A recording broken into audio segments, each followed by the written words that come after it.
안녕하십니까. 배종찬의 시사본부 시작하겠습니다. 일본의 후쿠시마 오염수 해양 방류와 관련해 한덕수 국무총리가 정부를 믿고 과학을 믿어달라는 내용의 담화문을 발표했습니다.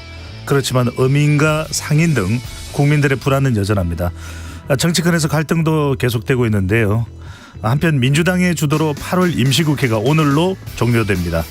여권에서는 이재명 대표 방탄 꼼수라는 비판인데요. 정치권 현안들 주간 이슈에서 장윤선 기자와 정리해보겠습니다. 파리 생제르맹으로 이적한 이강인 선수가 갑작스러운 부상을 당해 축구 국가대표팀과 아시안게임 대표팀에 비상이 걸렸다고 합니다. 스포츠본부에서는 한 주간의 스포츠 뉴스 KBS 스포츠국 김기범 기자와 함께 살펴보겠습니다. 8월 25일 금요일 시사본부 지금 출발합니다.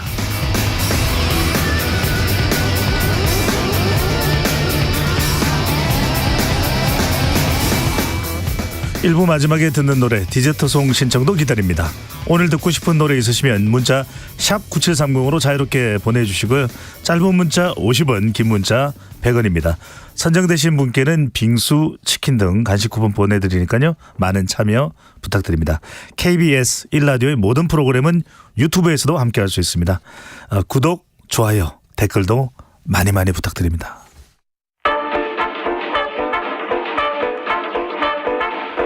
배종찬의 시사본부 한입뉴스.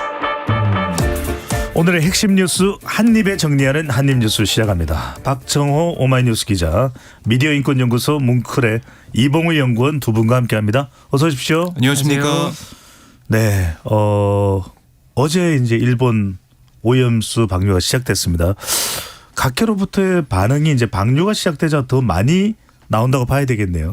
그렇습니다. 지금 우리 정치권에서도 여야 공방이 있고, 사실 일본 안에서도 어제 이제 방류가 시작되고 일본 시민들이 후쿠시마 원전 앞에서 이제 도쿄전력 앞이죠. 도쿄전력 네. 앞에서 기자회견을 하면서 강하게 항의도 하고, 이 자리에 보면은 어제 일본 시민들의 기자회견 자리를 보면 도쿄전력에서 예전에 그 2011년에 원전이 이제 폭파되는 그 사고 당시에 이제 근무했던 직원도 나와가지고 네. 사실 도쿄전력이 이런 사고에 대응할 수 있는 능력이 없다. 항상 뭔가 사고가 터지게 돼 있기 때문에 방류에도 걱정이 된다. 이런 얘기를 할 정도로 네. 일본 안에서도 사실 여러 가지가 얘기가 나오는데, 예, 방류는 일단 시작된 거죠. 그렇습니다. 네. 방류는 진행되고 있습니다. 조금 절차 말씀드리면 다핵종 제거 설비, 알프스라고 하죠. 이 알프스로 62종의 핵종을 제거를 한, 그래서 일본에서는 처리 오염수라고 부르고 있습니다. 처리수라고.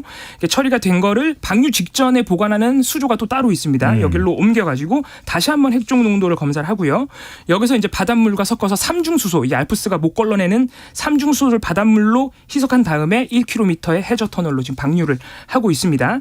어제는 첫날이라서 총 200톤만 방류를 했고요. 하루에 460톤씩 17일간 7,800톤을 방류하니까 사실 지금도 이제 방류가 되고 있는 것이죠. 방류 직후에 이제 사실 이게 제일 중요한데, 방류 직후에 채취를 합니다. 또 인근 해역에서. 네. 왜냐하면 방류가 된 다음에 바닷물에서 이제 핵종 농도가 안전하느냐 이걸 봐야 되니까, 이거를 채취해서 이 표본을 삼중수소 농도 등을 측정하는 작업이 오늘 또 시작이 됩니다. 그래서 이 측정 결과는 빠르면 27일에 공개한다고 하는데 또 이걸 네. 지켜봐야겠고요. 그리고 중요한 부분이 이제 정보의 투명한 공개일 텐데, 어제 이 국제원자력기구가 예고한 대로 오염수 데이터의 실시간 공유를 해주는 홈페이지를 오픈을 했습니다.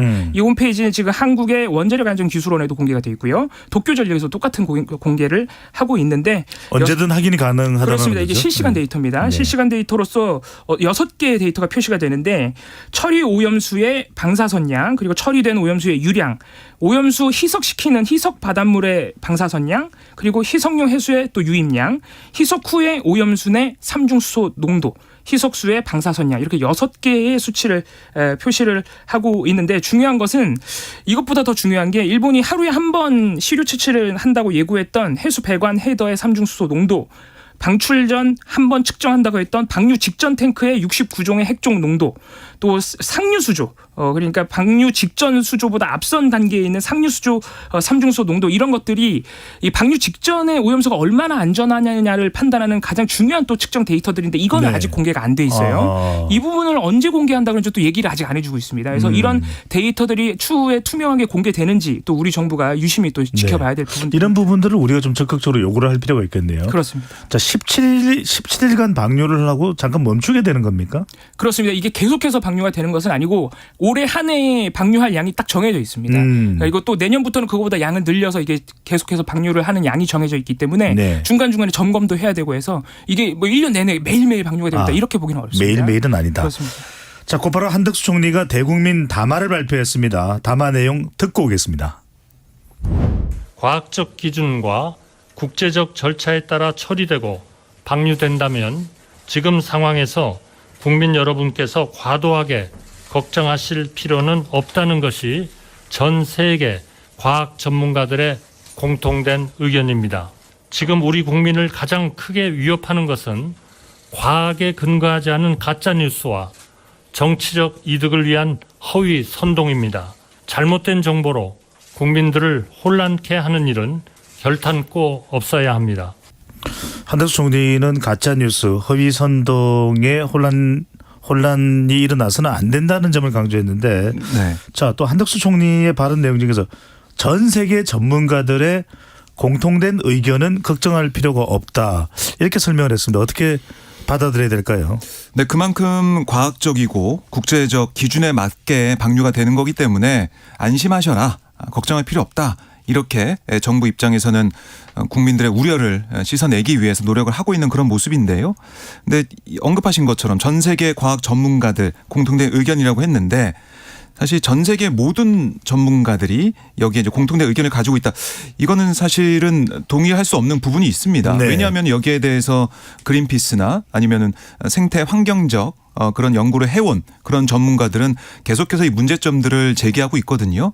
특히 이제 방사성 물질이 나오게 되면 우리가 이제 삼중수만 계속 얘기하고 있는데 그게 아니라 좀 무거운 방사성 물질들이 가라앉을 거다. 플루토늄이나 뭐 이런 여러 가지 무거운 방사성 물질들이 트리튬이나 네. 얼마나 들어있는지도 모르고 그 탱크 안에 각 탱크 안에 얼마나 들어있는지도 알 수가 없는 것이고 또 그 상태가 어떤지 점검이 안 됐기 때문에 그런 불확실성이 있는 상황에서 방류한다.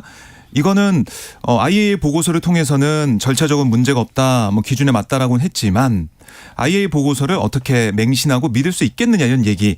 이거는 뭐 다른 전문가들 중에서 이런 얘기 하는 사람이 있어요. 그러니까 한덕수 총리가 얘기했던 전 세계 전문가들 공통된 의견 여기에 대해서는 좀 다른 얘기가 또 나오지 않을까 이런 생각이 들고 네. 이 국민들이 계속 우려하고 걱정하고 이런 것들이 남아 있는 건 사실이에요. 그러니까 이걸 어떻게 해소하느냐 이게 중요한데 정부는 믿으라, 정부와 과학을 믿어라 이런 거 아니겠습니까? 뭐 이 종교처럼 믿을 수는 있겠죠. 믿는 사람도 있겠지만 그게 아니라 국민들이 원하는 것은 객관적으로 검증해 보자는 거예요. IAEA가 검증한 것도 사실 도쿄전력에서 시료를 받아가지고 검증한 거 아니겠습니까? 그럼 우리가 정말 걱정이 크고 바로 이웃 나라고 수산물 소비도 많이 하는 나라이기 때문에 그럼 우리가 한번 시료 채취해보고 우리 자체적으로 검사해보겠다. 이 얘기를 계속 했어야 되는 게 아니냐. 그랬으면 국민들이 그 결과 보고 괜찮다 그러면 괜찮네 믿을 수 있네 이렇게 나오는 것인데 그게 뭐 쭉 우리 시찰단도 다녀왔지만은 시찰단에 간 전문가들 중에서도 뭐 생태적으로 환경적으로 점검할 사람이 부족했고 없었고 시찰도 그냥 눈으로 보고 온데 그쳤기 때문에 국민들이 못 믿겠다는 거 아니겠습니까? 그러니까 믿어라라고 계속 외치기 전에 믿을 수 있는 그 근거, 믿을 수 있는 뭔가 그 근거를 제시하는 게 중요하지 않을까 하는 생각이 듭니다. 네. 더불어민주당은 오염수 4법을 당론으로 채택했다고 하는데 어떤 내용입니까? 네, 어제 민주당이 긴급 의총을 통해서 이 오염수 4법을 당론 채택을 했습니다. 그중에서 일단 눈에 띄는 것은 오염수 노출 수산물 수입 금지 및 수산업 진흥 등을 위한 특별법을 어제 발의를 곧바로 한 것인데 이게 이제 방사성 물질의 노출 우려가 있는 수산물 수입을 전체를 다 금지할 수 있는 내용을 담고 있습니다. 그래서 지금 민주당 어제 이소영 원내대변인 얘기를 하는 것을 보면 일본산 수산물 전체가 이 수산물 수입 금지 대상이 될 수도 있는 것이다. 우려가 커지면 이런 얘기를 했을 정도로 중국은 지금 그렇게 하고 있죠. 사실상 지금 중국은 그렇게 하고 네. 아직은 이제 방류가 시작되면 모든 걸 금지하겠다고 얘기는 했는데 이게 아직 그 이후에 소식은 추가적으로 들어온 게 없지만 아마 중국은 압박 수위를 높이고 있기 때문에 그렇게 할 것으로 보여요. 네. 가능성이 굉장히 높은 상황이고 그리고 또 어제 민주당이 이제 추진하겠다고 밝힌 게 나머지 법들은 이미 발의가 돼 있는 법들입니다. 원산지 표기 시 국가 외 지역도 포함해서 후쿠시마 수산물의 국내 유통을 이 원산물 그 원산지 표기 단계부터 좀 차단하겠다는 법안이 있고요. 방사능 피해 어업 재해로 인정해주는 법안이 있고요. 그리고 어업인가 횟집, 수산물 가공, 육통업자 피해 지원을 위한 기금을 마련하는데 이 기금 조성에 일본의 구상권을 청구할 수 있도록 법적 근거를 마련하는 법안도 현재 발의가 돼 있습니다. 일본의 그 배상을 청구하는 것을 말하는 거죠. 그렇습니다. 이 어민 피해가 우리나라의 뭔가 귀책 사유 때문이 아니고 지금 일본의 오염수 방류 때문인 것으로 사실 입증이 되면은 일본으로부터 구상권을 청구해서라도 지원을 받아내야겠다는 것이죠. 이에 대해서 일단 국민의힘은 강하게 비판하고 있는데요. 민주당이 스스로 주장한 대로 정말 7개월 뒤에 제주 앞바다에 이 방사능 수치가 높게 나타나는지 한번 같이 점검을 해보자. 내년 총선 전에 3월 24일에 양당이 공동으로 제주 앞바다에서 채수를 해서 방사능 수치 검사해보고 만약 방사능 수치가 문제가 없으면은 민주당은 국민으로부터 심판을 받아야 된다. 이렇게 강하게 주장을 했는데 사실 저희가 몇 번 말씀드렸지만 시료 채취가 전체 바닷물의 안전을 담보한다고 또 볼 수도 없습니다. 그래서 그런 문제를 이 오염수 문제를 또 총선까지 끌고 가는 것은 좀 무리가 있다. 이런 비판들도 우리 눈여겨봐야겠습니다. 네, 더불어민주당에서 채택한 오염수 사법과 관련된 내용입니다. 자, 정치권으로 가보겠습니다. 8월 임시국회가 회기가 이제 31일까지였는데 오늘 또 조기 종료되는 것으로 알려지고 있고요. 민생 법안들이 산적해 있는데 국회가 정쟁에 몰두한다. 회기도 짧게 또 일찍 조기 종료가 되고 이런 비판이 나올 것 같은데요. 네.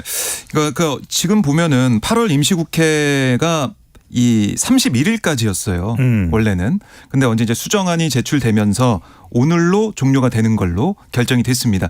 그러니까 회기에 대해서 이제 수정안이 올라와서 거기에 민주당 의원들이 몰표를 던져서 다시 통과가 됐는데요. 그러니까 이러다 보니까 국민의힘에서는 아니 이거 방탄을 위한 또 조기 종료 아니냐 이렇게 얘기를 하고 있어요. 그러니까 그 전까지 민주당이 방탄 전문 정당이라는 비난을 들어왔는데 이번에는 태도를 바꾼 셈이다. 이런 입장 변화 결국 이재명 대표 입장 변화에 맞춘 꼼수가 아니냐. 그러니까 새로운 방탄의 모습을 또 보이고 있다. 이런 얘기를 하고 있는 건데요. 이재명 대표가 지난 6월 불체포 특권 포기 선언을 했고 회기 중에 이 체포동의안 표결을 이제 묻기보다 비회기 중에 자신 출석하겠다. 뭐 이런 전략이 아니겠습니까? 그러다 보니까 이제는 비회기를 만들기 위해서 빨리 8월 임시국회를 끝내버리는 게 아니냐 이런 지적이 나오고 있는 것이고요.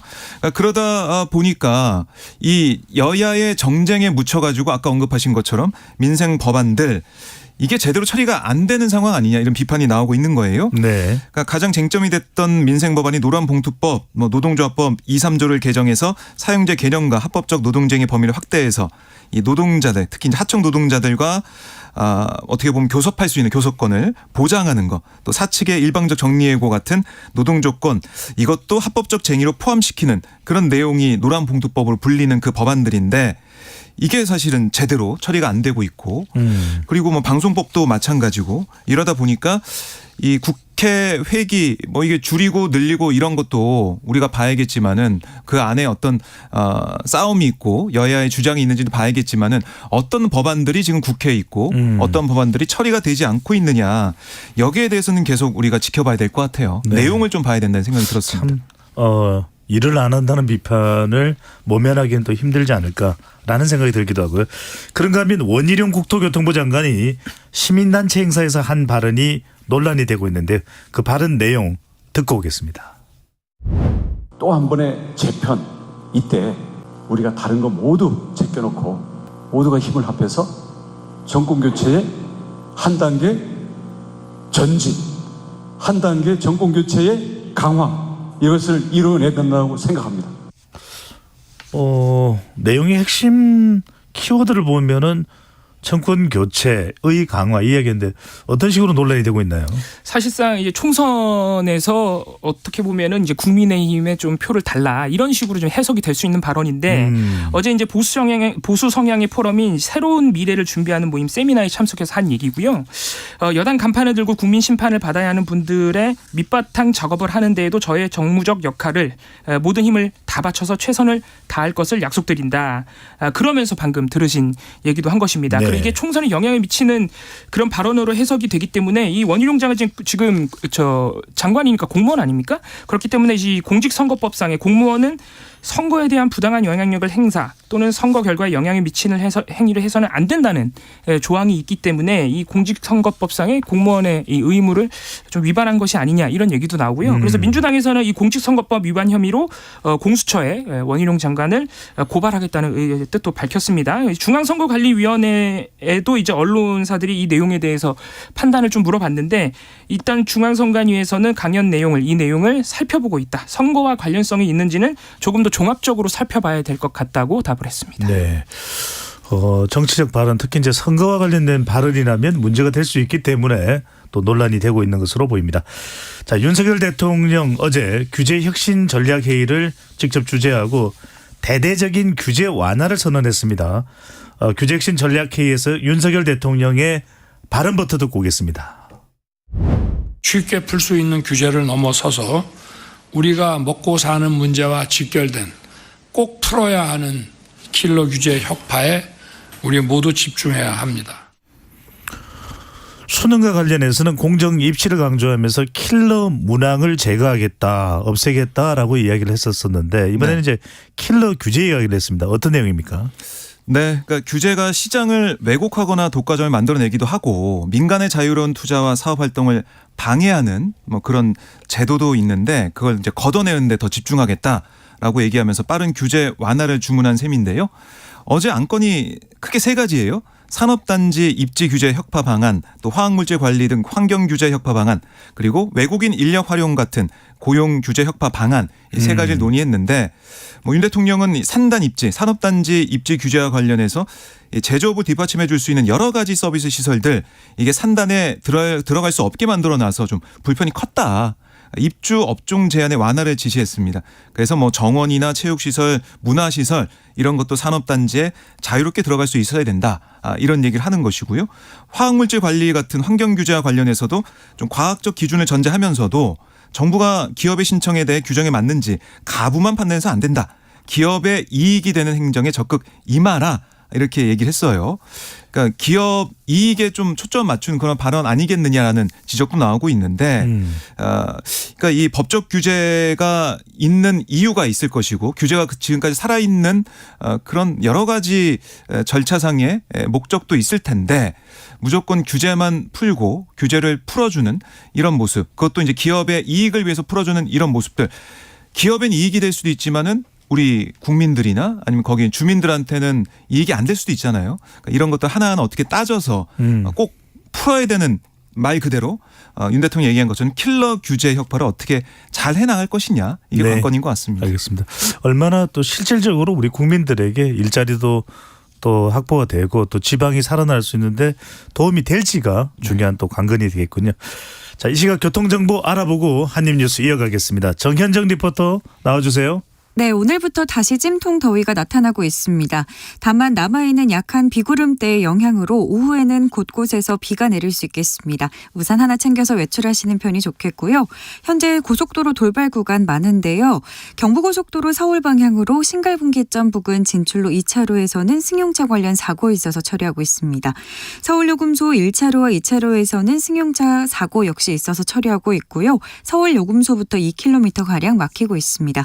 반대 부산 쪽으로는 한남에서 서초까지와 서울요금소에서 죽전까지 정체고요. 서울요금소 부근 서울 방향으로 가평휴게소에서는 승용차 단독 사고 있어서 처리하고 있습니다. 서해안고속도로 목포 방향은 서평택 분기점 부근에서는 국도부에 화재 사고 있는데요. 전면 차단되어 있습니다. 우회하셔야겠고요. 바란 나들목에서부터 서평택 분기점까지 6km가량 천천히 갑니다. 영동고속도로 강릉 쪽입니다. 서창 분기점에서 월곶 분기점까지 밀리고요. 반월터널에서 부곡까지 밀리고 있습니다. 용인에서 양지터널까지도 제속도 못 냅니다. KBS 교통정보센터에서 정현정입니다.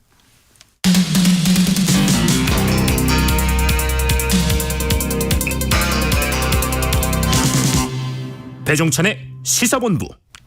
박정호 기자, 이봉우 연구원과 함께 한입뉴스 이어가겠습니다. 자, 이동관 방통위원장 후보자 오늘 임명이 될 거라는 전망이 강하게 나오고 있는데 아직까지 임명 발표는 안 된 거죠? 그렇습니다. 지금 이 시각까지 일단 대통령실이 임명했다. 대통령 임명 제가를 했다는 얘기는 아직 안 들려오고 있는데 사실 오늘 임명이 될 가능성이 굉장히 높아 보입니다. 좀 네. 배경이 있는데요. 일단 방송통신위원장은 이 대법원장이나 국무총리와 달리 이 국회 인준동의가 없어도 됩니다. 그러니까 장관급 인사기 때문에 대통령이 국회 청문 보고서가 없어도 여야 합의가 이루어지지 않았어도 대통령이 판단해서 임명을 할 수가 있어요. 그래서 사실 대통령실이 어제까지 여야가 합의하지 못한 이 국회 인사청문 보고서의 재송부를 요청을 했고 어제 그러면서 뭐라 그랬냐면 재송부 요청 시한이 끝나면 절차대로 임명을 진행할 것이다. 너무 늦출 이유가 없다고 또 대통령실이 밝혔기 때문에 아마 어제가 이제 재송부 요청 기한이 끝났으니까 오늘 바로 임명할 가능성이 굉장히 높아 보이고요. 또 한 가지는 23일에 이 김효재 방통위원 그리고 김현 방통위원의 임기가 끝났습니다. 그래서 지금 이상인 위원만 남아 있는 상황이죠. 한 명 남아 있습니다. 한 네. 명만 남아 있기 때문에 이 방통위가 회의를 할 수가 없어요. 그러니까 얼른 이동관 위원장을 임명을 해야 이제 2명이 돼서 2인 체제에서 또 회의가 어쨌든 가능하니까 논란은 굉장히 많지만 그리고 지금 그동안 방통위원회가 이 정부 여당 주도로 공영방송 이사진을 교체를 하고 있었는데 아직 MBC 방송문화진흥회에 대한 김기중 이사 해임 건이 아직 남아 있어요. 네. 그렇기 때문에 이런 일들을 감안했을 때 방통위원장 임명을 미룰 이유가 없어 보입니다. 그리고 여당도 이제 거들고 나섰는데요. 청문회에서 제기된 의혹들이 충분히 소명이 됐다. 낙마할 정도의 사유가 아니라고 밝혔고 특히 여당에서 반복적으로 이제 주장하는 바가 언론 장악했다 그러는데 언론 장악은 오히려 문재인 정부가 하지 않았느냐 이렇게 또 반박을 하고 있습니다. 이 부분에 대해서는 저희가 몇 번 말씀드렸지만 좀 비교할 부분들이 있어요. 그러니까 현재 지금 이루어지고 있는 공영방송 장악이라는 논란, 의혹은 이 감사원과 검찰이 동원돼서 수사를 벌인 결과로 사실상 한상혁 전 방통위원장과 KBS 윤석열 이사, EBS 또 정미정 이사를 교체했기 때문에 이게 수사기관이 동원된 사건으로 기소만으로 이 이사들을 해임하는 것은 이 좀 위에서부터 이렇게 착착착 내려오는 작업처럼 보일 가능성이 있다는 부분. 판결이 나오지도 그렇습니다. 않았는데. 기소만으로 네. 했기 때문에 또 권익위원회 조사가 아직 진행 중인 상황에서 이 KBS 남영진 이사장이 교체가 됐고요. 역시 감사원의 감사가 진행 중인 상황에서 박문진의 권태선 이사장이 또 해임이 됐습니다. 굉장히 속도전이라는 논란, 좀 위에서부터 이렇게 찍어 누르는 양상이 있지 않느냐 이런 논란은 계속되고 있는 상황입니다. 네. 지금까지 아직 임명 발표가 나지 않는 걸로 봐서는 아마도 오후에 발표될 가능성이 높을 것으로 전망이 되고 있는데 야당은 부적격 인사청문 경과 보고서를 단독으로 작성하면서 강하게 반대를 하고 있네요. 네, 뭐 지난 21일 사실 이 과방위에서 인사청문 보고서 채택을 위한 회의가 열릴 예정이었는데 야당에서는 부적격 보고서를 요구를 했어요. 뭐 그러다 보니까 결국 이 회의 자체가 파행이 됐습니다. 여당 의원들이 나가버리면서 파행이 됐는데 불참하면서 파행이 됐는데 그래서 민주당은 부적격 결론 인사청문 보고서 자체적으로 작성을 했고 어제는 이 보고서를 직접 대통령실에 전달하려고 시도까지 했어요. 근데 대통령실은 수령을 거부했습니다. 뭐 저희가 짚어드렸듯이 이 보고서의 내용은 그동안 불거졌던 의혹들 그게 다 이제 들어가 있는데요. 이 자녀 학폭 문제 또 언론 장악 문건 등에 대한 거짓말과 뭐 번복한 이런 정황 모습들 또 무책임하고 뭐 위험한 답변 태도 이걸 들어서 부적격으로 결론을 내렸습니다. 그러니까 사실은 이 학폭 의혹 같은 경우도 이게 일부 뭐 이런 학폭 이 자체가 있었겠죠. 뭐 100% 진실 거짓이 어디 있습니까? 뭐 이렇게 모호하게 일부 인정하는 부분이라든지 아니면은 2011년 그 당시 아들 담임 교사까지 언론에 인터뷰를 해서 이제 반박하는 그런 내용들을 적시하면서 이동관 후보자가 위증했다 뭐 이런 주장도 펼쳤고 언론 장악에 대해서도 답변했던 그런 내용들 특히 뭐 KBS를 두고 정파적 보도를 일방적으로 쏟아내는 그런 시스템을 먼저 교정하겠다. 이런 발언들 결국 언론에 대한 직접 통제와 관리 또 정권 홍보에 언론이 이용하는 것은 당연시하는 거 아니냐. 위험한 언론관을 가지고 있어서 방통위원장 자리에 적합하지 않다. 이런 야당의 결론 이게 이제 보고서에 담겨 있는데요. 어쨌든 이거 뭐 전달이 안 돼 있고 이거 뭐 채택이 안 됐기 때문에 뭐 영향은 못 미치지만 어쨌든 이 국민들이 봤을 때 이런 문제점이 있다라는 것을 야당 입장에서 좀 남기고 싶어서 이 보고서 작성한 걸로 보여지는 상황입니다. 야당의 뜻은 표시는 했네요. 네. 하지만 그것과 관계없이 임명은 될 것으로 예상이 되고 있습니다. 네. 자, 아직도 끝나지 않았습니다. 잼버리입니다. 새만금 세계스카우트 잼버리 대회에 관련해서 현안 질의, 이제 특히 주목받았던 것은 국회 여성가족위원회 회의에서 여성가족부 그리고 여성가족부 장관 김현숙 장관에 관련된 질의가 있을 거라고 했는데 이 회의가 파행됐네요. 네, 오늘 김현숙 장관이 출석하기로 된 그런 회의예요. 왜냐하면은 여가부 장관이 나와야 사실은 여가위 회의가 뭐 순조롭게 진행되는 거 아니겠습니까? 잼버리 관련이죠. 맞습니다. 잼버리 관련 얘기를 듣기 위해서 오늘 회의가 사실상 소집이 된 거였는데 증인 채택 과정에서 여야가 좀 갈등이 있었어요. 여당, 그러니까 국민의힘에서는 뭐 이낙연 전 총리, 김관영 전북도지사, 송하진 전 전북도지사, 그러니까 문재인 정부 당시 여가부 장관 다 불러야 된다라는 입장을 표명했습니다. 왜냐하면 새만금 잼버리 문재인 정부에서 유치한 거 아니냐. 또 갯벌을 개최지 선정한 그 배경에 국무조정실 산하에 새만금 위원회가 있었다. 이거부터 파헤쳐야 된다는 얘기를 했었고 반면에 민주당은 윤석열 정부의 행사 운영을 좀 정조준했어요. 그래서 김용현 대통령 경호처장이 나와야 된다 이렇게 얘기를 한 겁니다. 왜냐? 잼버리 대회 첫날 대통령의 개영식 참석으로 인해서 행사가 좀 늦으면서 지연되면서 5년 한자가 속출했다. 당시 어떤 문제가 있었길래 경호적으로 어떤 잘못된 그런 부분이나 아니면 행사가 지연될 수밖에 없는 그런 사유가 있었는지 확인해 보겠다 이런 얘기를 했어요.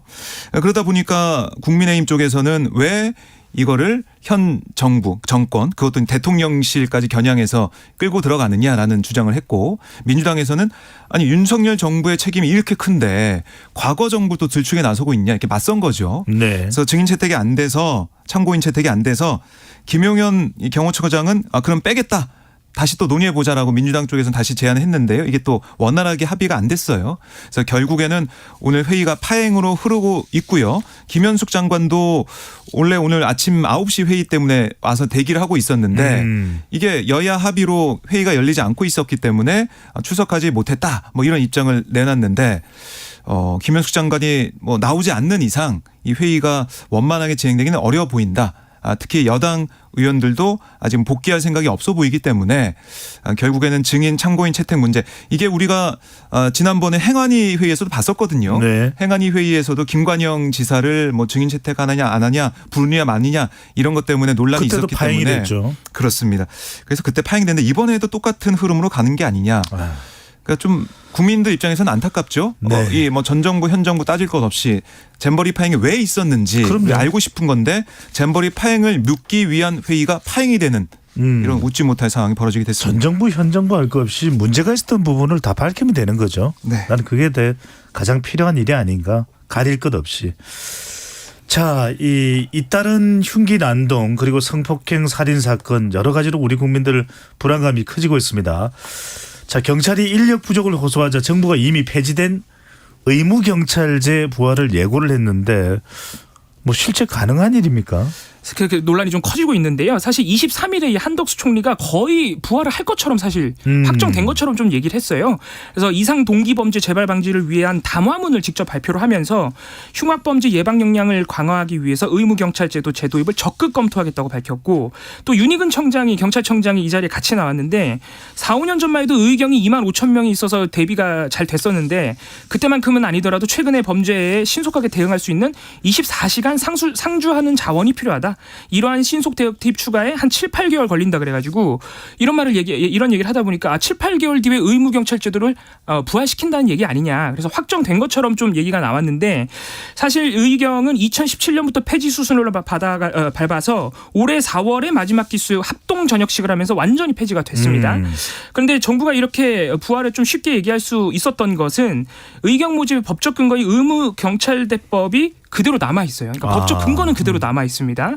그렇다 보니까 법 개정 없이 바로 행정적인 절차만 밟으면 되니까 부활하겠다고 일종의 선언을 한 것인데 당연히 발표 직후에 논란이 커졌습니다.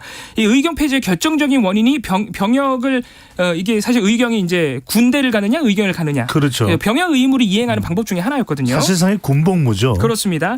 근데 이게 폐지된 이유는 병역 자원이 감소하고 있다는 것 때문이었어요. 근데 병역 자원은 지금도 감소하고 있습니다. 청년 인구가 이제 점점 감소하는 추세다 보니까 그래서 폐지하는 원인은 그대로인데 부활시키는 이유가 무엇이냐. 그리고 심지어는 지금 군대에서도 군병력이 부족하다고 호소를 하고 있는데 사실상 군병력을 좀 뺏어다가 당장 인력이 부족한 경찰에 넣겠다는 것 아니냐. 이런 논란이 있었고 또 의경은 기억하시겠지만 이 만연한 이 인권 침해 실태 그 영내 부조리가 굉장히 심각했었습니다. 그래서 사실 2011년 2008년 국가인권위원회가 2번이나 악습이 근절되지 않기 때문에 폐지할 필요가 있다고 인권위원회가 폐지를 권고할 정도였으니까 상당히 심각한 인권 침해 실태가 있었거든요. 근데 이런 상황에서 의경을 부활하겠다는 취지의 정부 발표가 나오다 보니까 굉장히 지금 논란이 좀 커져 있는 상태입니다. 네. 우리 시사본부에 수사본부 코너가 있는데 거기서 이제 배상훈 프로파일러도 의무경찰제 제도이면 상당히 힘들다 그런 이야기를 하기도 했을 거예요. 자, 한 가지 소식 더 알아보겠습니다. 중국이 주도하는 이 브릭스입니다. 남아프리카 공화국에서 브릭스 정상회의가 열렸는데 자, 6개 회원국이 추가되면서 외연이 확대됐다. 몸집이 커졌다. 이런 이야기가 나옵니다. 네. 11개국으로 확대가 됐다고요. 네. 이 올해 브릭스 정상회의 의장국이 남아프리카 공화국 여기서 회의가 진행이 되고 있는데요. 이번 정상회의에서 기존 5개 회원국은 브릭스 확장을 위한 원칙 기준 절차 등에 합의했다라고 얘기했습니다. 추가로 가입한 회원국 사우디아라비아, 이란, 아랍에미리트, 아르헨티나, 이집트, 에티오피아 이렇게 6개 나라거든요. 이들 회원국은 내년에 열리는 브릭스 정상회의부터 정식 회원국으로 활동을 하게 됩니다. 브릭스 가입을 공식 요청한 국가가 사우디를 포함해서 22개 나라였고 또 비공식적으로 가입을 희망한 국가까지 포함하면 40개 나라가 넘는데 기존 회원국 간의 합의를 거쳐서 6개 국가가 선정됐다. 이렇게 알려지고 있어요. 네. 이란은 안 들어간 거죠? 이번에 들어갔습니다. 이란이 포함이 됐나요? 네, 이란이 들어갔습니다. 그래서 사실은 브릭스 회원국 기존 5개 회원국만 봐도 전 세계 인구의 42%, 영토의 26%, 또 GDP 23%, 교역력의 18%를 차지하는데 이렇게 전 세계 영향력이 있던 브릭스였는데 이번에 회원국이 추가가 되면서 선진국 중심의 G7에 필적하는 규모로 성장하는 게 아니냐 이런 분석도 나오고 있고요. 특히 이번에 사우디를 비롯해서 추가 가입한 회원국 가운데 상당수가 중국과 1대1로 많이 들어보셨을 겁니다. 그러니까 중국에 이제 자본이 좀 들어가서 현대판 실크로드라고 하죠. 네, 여러 가지로 나라에서 뭐 사업도 하고 인프라 구축에도 중국 자본이 들어가고 있고 이런 상황인데 이런 인연을 맺어온 친중 국가가 좀 많이 포함됐다라는 분석도 나오고 있습니다. 이게 뭐냐? 그럼 결국 미국을 중심으로 한 서방 국가들의 대중국 견제가 좀 격화되고 있는 상황에서 중국에 좀 우군이 확보된 게 아니냐. 이런 얘기도 나오고 있어요. 실제로 시진핑 주석이 지난 20일 열린 이 브릭스 회의 연설에서 어떤 얘기를 했냐면 어떤 나라는 패권적 지위를 잃지 않기 위해 신흥시장 국가 개발도상국을 압박하고 있다. 각국이 바라는 건 신냉전이나 소집단이 아니라 평화롭고 안전한 세계다. 이렇게 사실상 미국을 조준했거든요. 그래서 저희가 지금 외교 상황이나 국제 정세를 보면은 뭔가 냉전 구도로 가고 있는 게 아니냐. 그러니까 미국 중심, 중국 중심 이렇게 나눠가고 있는 그런 모습을 우리가 많이 목도하고 있는데 네. 경제 쪽으로도 이렇게 좀 뭔가 나눠지는 분위기가 좀 느껴진다 이런 생각이 듭니다. 이런 상황에서 우리는 또 우리 경제에 어떤 이익이 될 수 있는 걸 챙겨야 될지 그것이 또 더 네. 중요한 또 사안이 될 것으로 보입니다. 박정호 오마이뉴스 기자, 이봉우 미디어연구소 미디어인권연구소 연구원과 함께했습니다. 잘 들었습니다. 감사합니다. 고맙습니다. 자, 장안의 화제입니다. 오늘의 디저트송입니다. 1918님. 정부와 과학을 믿으라고 하면 무조건 믿어야 할지 생각이 많아집니다. 수산물 납품업을 하고 있는데 힘드네요 하면서 이소라의 믿음 신청해 주셨습니다.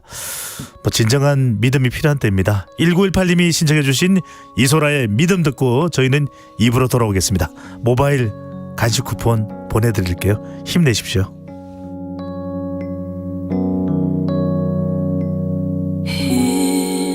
힘든가요? 내가 짐이 됐나요? 마음을 보여줘요. 안 된대도 아무 상관없어요. 내 마음만 알아줘요.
안녕하세요.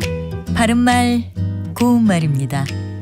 오늘은 KBS 1텔레비전에서 방송되고 있는 우리말 겨루기에서 나왔던 문제를 짚어보겠습니다. 뜻풀이를 듣고 거기에 해당하는 표현을 맞히는 문제입니다. 명사고요. 달걀 10개를 묶어 세는 단위를 뜻하는 삼음절로 된 표현 무엇일까요? 출연자의 답에는 계란판과 꾸러미가 있었는데요. 이 중에 정답은 꾸러미입니다. 꾸러미가 수량을 나타내는 말 뒤에 쓰여서 달걀 10개를 묶어 세는 단위로 사용되면 달걀 한 꾸러미처럼 표현할 수 있는데요. 이것은 달걀 10개를 가리킵니다. 꾸러미의 기본 의미는 꿀이어 싼 물건입니다.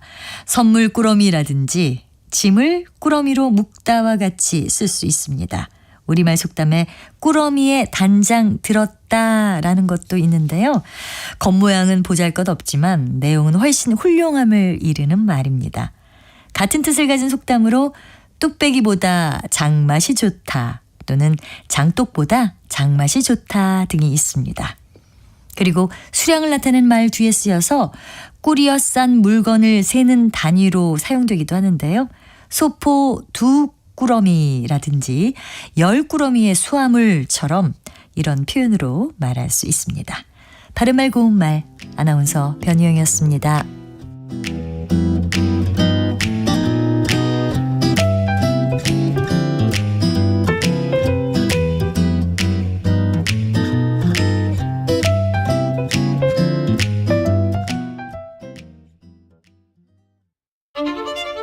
토론은 치열해도 판단은 냉정하게. 복잡한 세상을 바꾸는 첫걸음은 의외로 단순할지도 모릅니다. 평일 저녁 7시 20분 당신을 바꾸는 질문.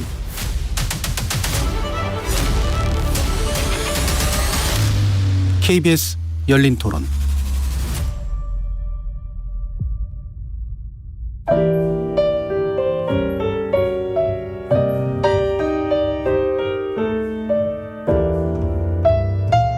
내일의 품격, 김성환의 시사야에서 챙겨가세요. 하루를 마무리하는 시간 꺼내보는 당신의 지식 창고. KBS 1라디오 김성환의 시사야. 평일 밤 10시 5분 여러분을 찾아갑니다.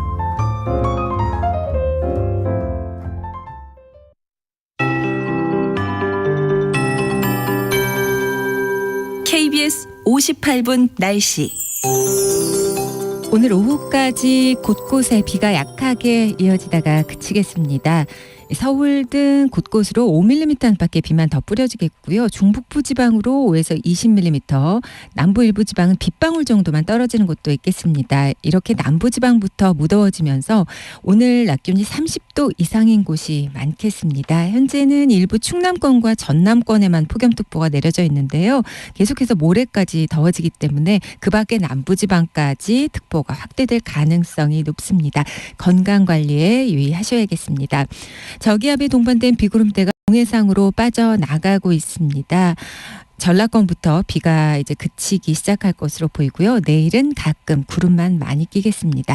오늘 낮 기온은 서울 29도, 대전, 강릉 30도, 광주, 대구 32도 등 남부지방을 중심으로 30도 넘겠고요. 주요 도시들 낮 기온 거의 30도 내외가 되겠습니다. 내일은 서울의 아침 기온 22도 등 18도에서 24도, 낮 기온은 서울 30도 등 28도에서 32도 분포가 되겠습니다. 오늘 아침에도 열대야가 나타나는 곳이 있었습니다.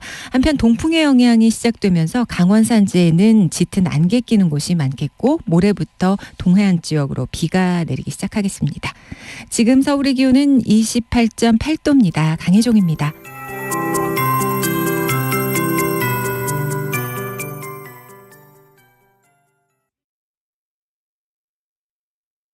정성을 다하는 국민의 방송 KBS가 한시를 알려드립니다.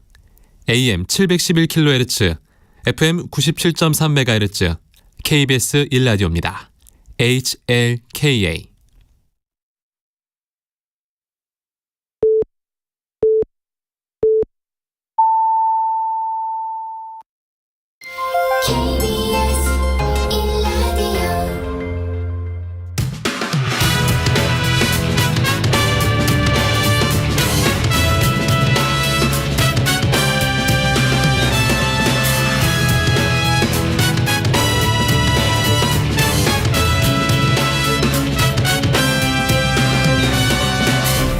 KBS 1라디오 배종찬의 시사본부.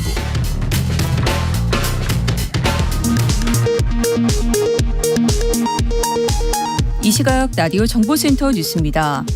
일본 후쿠시마 원전 오염수의 해양 방류가 이틀째 계속되고 있습니다. 도쿄전력은 오늘 오후 원전 주변 바닷물의 삼중수소 농도를 발표합니다.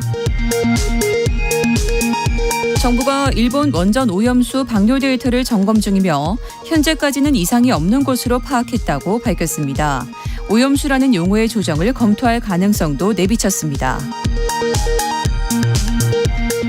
한국은행은 최근 중국 부동산 위기가 글로벌 제조업 경기의 개선을 제약할 것이라면서 중국의 저성장이 우리 수출에 미치게 될 부정적 영향이 우려된다고 평가했습니다. 올해 1분기 20대 이하 청년 일자리가 6만 개 넘게 감소하면서 2분기 연속 감소세가 이어졌습니다. 반면 60세 이상 노인 일자리는 크게 늘며 전체 임금 근로자 일자리 수는 지난해 같은 기간보다 45만 7천 개 증가했습니다. 지금까지 라디오 정보센터 뉴스 정원나였습니다.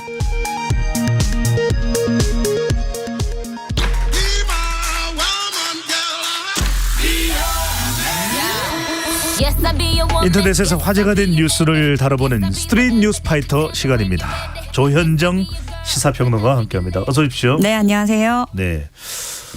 뭐 지난주에도 우리가 영화 이야기를 하긴 했었는데 이 오펜하이머라는 영화가 엄청나게 지금 화제네요. 네, 저도 이름만 들었어요. 예. 근데 인기가 많아서. 오펜하이머가 옷인가요? 그럼 뭐 베펜하이머 네. 그만하시고 넘어가시죠. 네. 2차 대전 때 이제 핵을 개발한 것으로 많이 알려져 있는데 상당히 또 영화가 화제라고 하니까요. 관심 있는 분들은 좀 한번 주말에 네, 보시면 좋을 것 같네요. 3시간이라고 그러더라고요. 상영 시간이. 네, 알겠습니다. 자, 오늘 첫 번째 주제입니다. 인천 송도에 있는 홈플러스 지하주차장 천장이 무너져 내렸었는데요. 자, 여기는 예전에도 똑같은 일이 있었던 곳 아닌가요? 네, 이게 23일 오후 8시 20분께 인천 연수구 홈플러스 송도점 지하 2층 주차장에서 발생한 일인데요.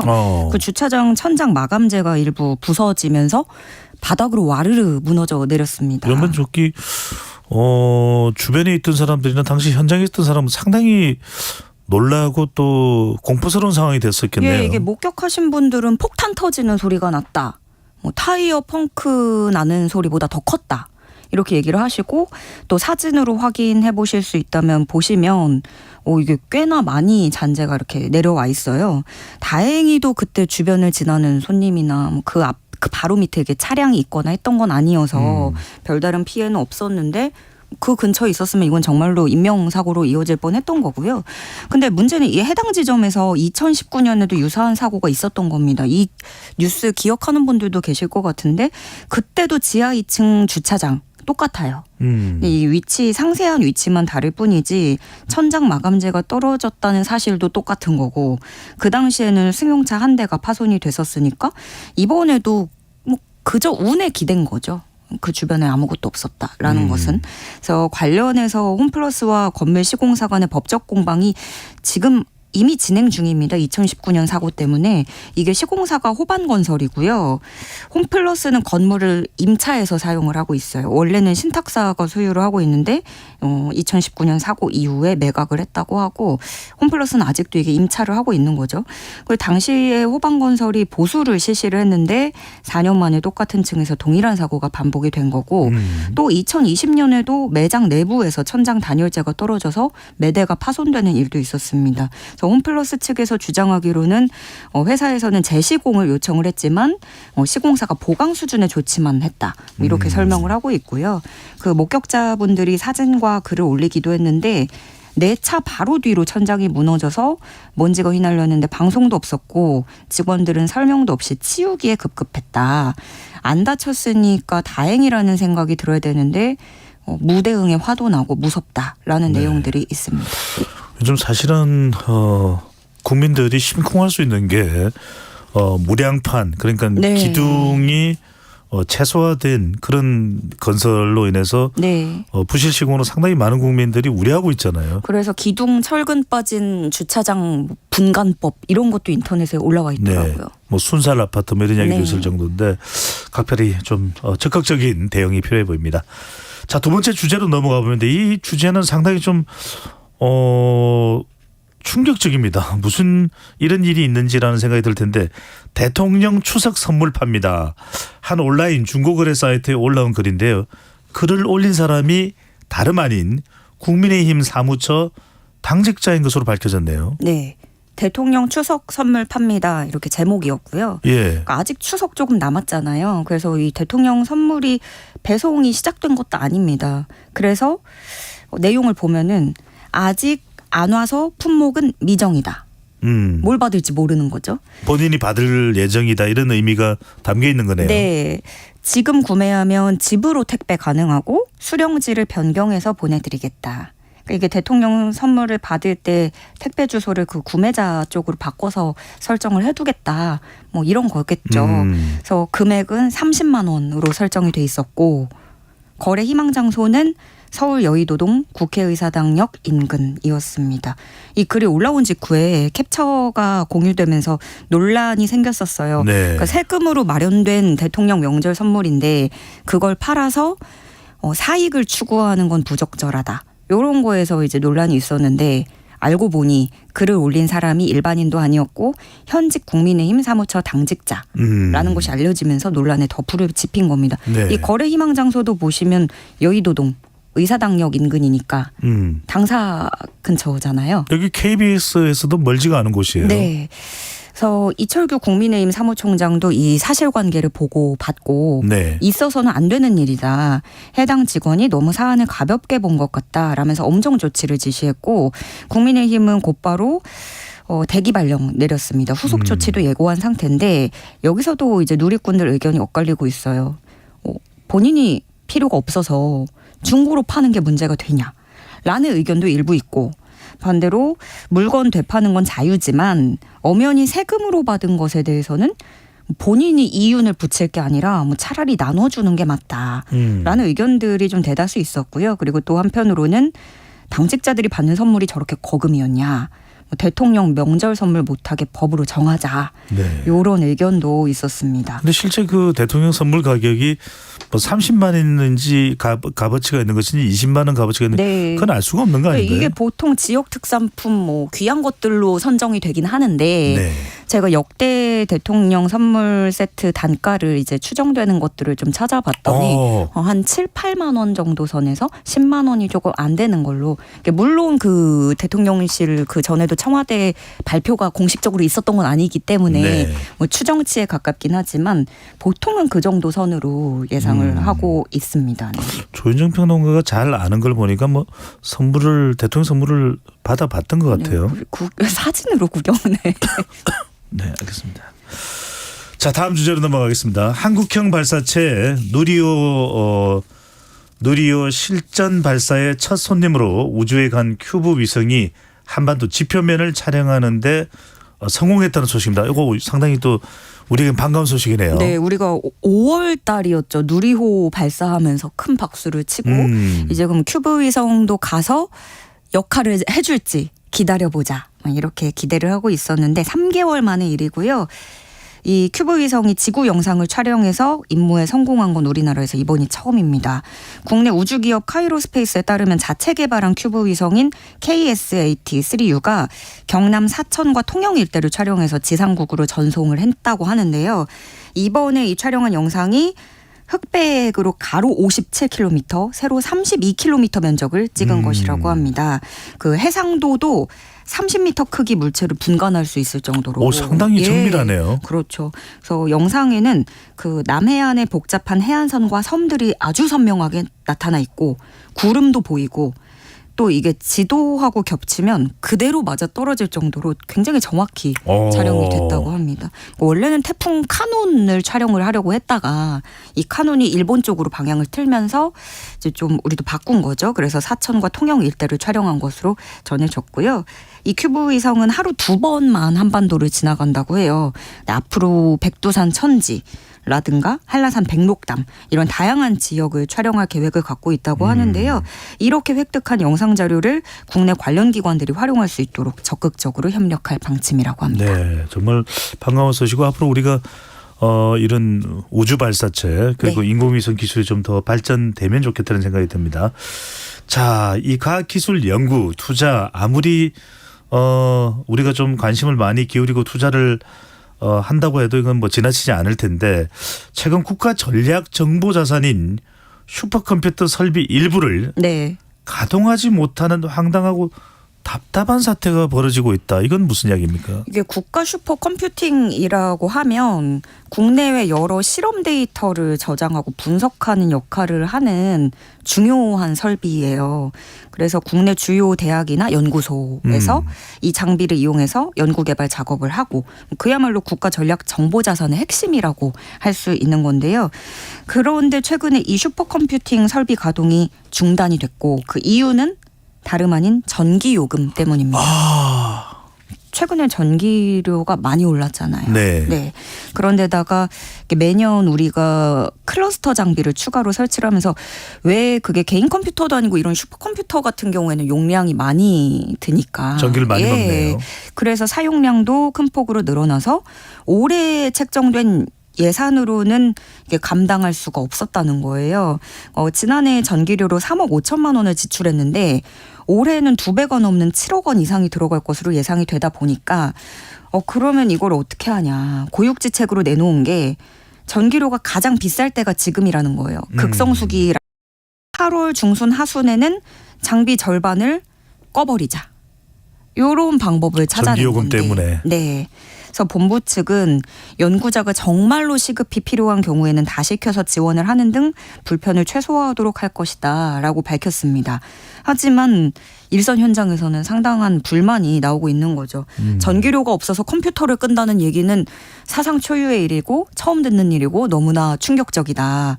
언제부터 한국이 전기료가 없어서 컴퓨터를 세워놓는 신세로 전락했냐. 그러니까요. 이런 중요한 연구면은 비용이 들더라도 해야 되는 것일 텐데라는 생각이 더 들 것 같은데요. 그렇죠. 사실 국가 예산으로 치면 이게 4억 원 정도 더 투자하는 거에 대해서는 조금 그런 과학기술에 대한 건 좀 해도 되지 않겠느냐 이런 불만이 나오는 거고 또 슈퍼컴퓨터가 멈춘 거는 1988년 도입 이후에 정말 처음 있는 일입니다. 그래서 셔다운은 우선은 이미 시작이 됐고 이달 30일까지는 하겠다라고 했는데 더 늘어날 수도 있다는 거예요. 한 6주 뭐 거의 2달가량 이렇게 될 수 있다는데 만약에 이제 8월 하순에 극성수기 고비를 넘긴다고 하더라도 문제가 또 남아있는 게 내년도 예산이 올해보다 더 줄어들어요. 22일에 정부가 내년도 R&D 예산안을 발표를 했는데 기존 예산에서 약 3조 4천억 원.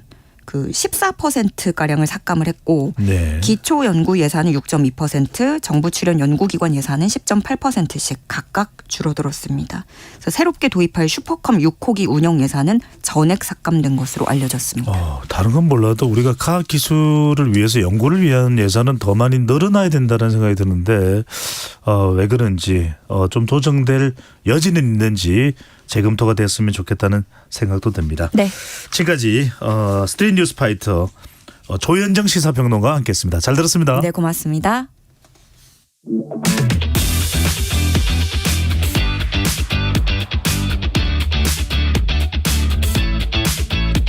배종찬의 시사본부는 여러분과 함께합니다. 짧은 문자 50원, 긴 문자 100원이 드는 샵 9730. 라디오 어플 콩과 유튜브는 무료로 참여하실 수 있습니다.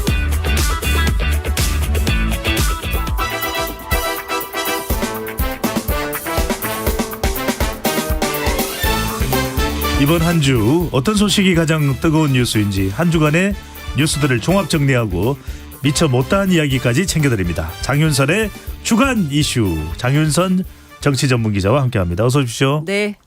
올 때마다 기분이 좋아요. 네, 배 소장님이 이렇게 분위기를 띄워주시니까. 그러니까요. 예, 유머 한 스푼. 장 기자님이 또 워낙 또 인기가 많으시잖아요. 지금 뭐 각종 방송에 종횡무진 활약하시죠. 뭐 언제까지 할 수 있겠어요. 아 10월 위기설입니까? 그러게요. 장성철 소장 어디 갔지? 네, 장성철 소장이 지금 10월 위기설을 예. 10월이 왜 위기인 건가요? 글쎄요. 저 이재명 대표 얘기하는 거 아니에요? 그거는? 우리는 아닌 것으로. 예. 네, 알겠습니다. 우리는 별일이 없는 걸로. 네. 아무렇지도 않은 걸로. 네. 자, 후쿠시마 오염수 이야기부터 나눌 수밖에 없을 텐데요. 어제 일본 정부와 도쿄전력이 오염수 해양 방류를 하며 시작을 했고요. 우리 정부는 과학적 기술적으로 문제가 없다 이렇게 IAEA 보고서에 또 이 오염수 처리의 어떤 측정 수치 관련해서 이제 확인을 하면서 이렇게 이야기를 했는데 모두가 정상 범위다라는 이제 평가가 나왔는데 그렇게 봐도 뭐 액면 그대로 봐도 되는 건지 네. 장 기자님 취재한 내용으로 보면 어떨까요? 그러니까 이제 어쨌든 오늘 그 삼중수소 이제 데이터 공개를 한다는 건데요. 일본에서 어쨌든 이제 정부에서는 정부를 믿어주세요. 과학을 믿어주세요. 저는 87년도 그 노태우 후보가 생각이 나더라고요. 네. 저희 사람 보통 사람입니다. 믿어주세요. 이 사람 보통 사람입니다. 그거 아닙니까? 그러니까요. 네. 성대모사가 되는 유일한 진행자. 배종찬입니다. 네. 그러니까 하여튼 믿어달라고 하는데 그 예전에는 정보가 많이 없고 또 우리가 이제 접할 수 있는 자료라는 게 막 도서관을 가야 되고 뭐 이랬는데 요새는 전부 이 스마트폰으로 실시간으로 소통을 하고 있고 남의 나라 소식도 바로 알 수 있어요. 저기에 네. 아프리카에 무슨 일이 있는지 지금 이 순간 검색이 가능한 그런 정도 아니겠습니까?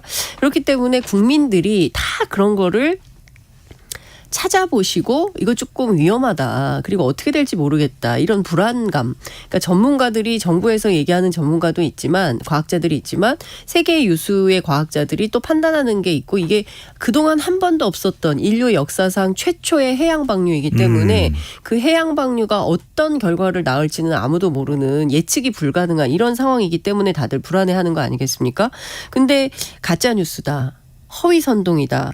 근거 없는 선동이다. 이렇게 얘기를 하면 국민들이 이거는 정치적으로 올바르지 않다라고 판단할 정도의 국민적 수준은 된다는 거죠. 우리나라가 어찌됐든 옛날처럼 그런 나라가 아니다. 뭐 전 국민의 7, 80%가 대학을 가는 나라잖아요. 이런 나라 흔치 않거든요. 전 네. 세계에서. 그래서 다른 나라 국민들하고 좀 다르다. 우리 국민은 좀 이런 말씀을 좀 드리고 싶고요. 어찌됐든 일본 언론들도 이 문제를 얘기를 하고 있어요. 아사히가 어떤 보도를 했냐면 내년 3월 이전에 핵 연료 반출을 시작할 계획이지만 반출량은 몇 그램에 불과할 거다. 굉장히 소량에 불과할 거다. 이렇게 예고를 하고 있고요. 마이니치 같은 경우도 어쨌든 지금 30년 한다는 거 아니겠어요? 시작하면 30년 방류를 한다는 건데 2051년에 원전을 폐쇄한다는 목표는 사실상 불가능하다. 이렇게 보도를 하고 있습니다. 그러니까 원전은 그 원폭 투하, 나가사키 히로시마 때 원폭 투하 때하고 또 다르게 네. 원자력 발전소를 기반으로 하고 있기 때문에 시작부터 완전히 폐로. 이 완전히 폐로가 된 상태는 전문가들 얘기가 지금 그 땅이 완전히 아무것도 없는 상태, 빈 땅이 되는 상태를 말한대요. 문제가 되는 그 원자력 그 발전소를 완전히 덮어버리는 것 자체가 그렇죠. 폐로. 예, 그러니까 하는 완전히 것이 아무것도 없는 상태. 기한 내에 한다는 것이 사실상 불가능하다. 예. 그런데 그러지 않으면 뭐가 문제냐면 지속적으로 이 오염수가 계속 나온다는 거죠. 지하수로도 가고 그다음에 또 비 오고 태풍 오고 이러면서 또 이게 더 물이 계속 지금 늘어나고 있기도 하지 않습니까? 이게 처음에 예측했던 거하고 굉장히 다른 상황으로 가고 있기 때문에 과학자들이 우려하고 있다. 그리고 더욱더 더 심각한 것은 경향신문 기자가 어제 그 후쿠시마 원전 그 앞에 그 집회하는 그 일본인들 그 뭐 시민단체 뭐 여러 사람들이 모여 있는 현장에 취재를 갔는데 일본 여론을 파악해 본 거네요. 그렇죠. 거기서 이제 전직 도쿄전력 직원하고 인터뷰를 했는데 이분 얘기가 굉장히 심각합니다. 도쿄전력이 오염수를 제대로 방류할 능력이 없고 100% 문제 생긴다. 이제 이렇게 얘기를 하고 있어요. 그러니까 무슨 얘기냐면 이분은 다행히도 그날 2011년 3월 3월 11일 출장 중이어서 그 현장에 없어서 사고는 피했지만 본인이 도쿄 전력을 다니면서 겪었던 여러 가지 일들을 비춰볼 때 이런 판단을 할 수밖에 없다. 매우 우려스럽다라는 얘기를 경고를 하고 있고요. 그리고 일본 사회 안에서 미나마타병의 교훈을 잊지 말라. 이게 뭐냐면 그 화학물질 수은과 관련된 질환인데 계속 근처에 있는 수산물을 먹었던 주민들이 뭐 여러 가지 질환에 시달리게 된 거예요. 뭐 말을 잃거나 등등의. 근데 이것도 그때도 괜찮다 걱정하지 마라. 이 오염된 물에 희석을 하기 때문에 괜찮을 거야. 이제 이런 얘기들을 했었는데 그때처럼 될 수 있으니까 위험하다. 미나마타병이었죠. 그렇죠. 네. 그리고 그 피폭자 단체가 있어요. 일본은. 그러니까 실제로 이제 45년대 있었기 때문에 그때 고생하며 죽어간 피폭자들의 자료만 봐도 이거 심각하다. 그래서 인류가 공존할 수 없을 것이다. 이렇게 경고를 하고 있다는 겁니다. 그러니까 우리 정부에서는 뭐 가짜뉴스, 허위선동 뭐 이렇게 주장을 하고 있지만 해외 언론이 그리고 또 당장 일본 안에서 이런 우려가 나오고 있는데 이거를 가짜뉴스라고 할 수 있는 것이냐. 그러니까 좀 과학적 접근 이런 게 정말 필요하다. 국민들이 납득하고 이해할 수 있을 만한 수준의 과학적 접근 이런 게 필요하다. 그냥 덮어놓고 믿어달라 뭐 이렇게 하는 거는 어떻게 그러겠어요. 21세기에. 예. 일본 언론을 보더라도 우리가 잘 확인하지 못하고 있는 내용까지 우려와 관련된 부분들이 지금 보도가 되고 있고 그렇습니다. 공개가 되고 있는 거네요. 예, 그렇습니다. 자, 제3자 변제안 그러니까 일본 전범 기업이 아니라 우리 정부가 강제징용 피해자에게 보상한다는 이 제3자 변제안에 상당히 적극적이었던 이제 윤석열 대통령이었는데요.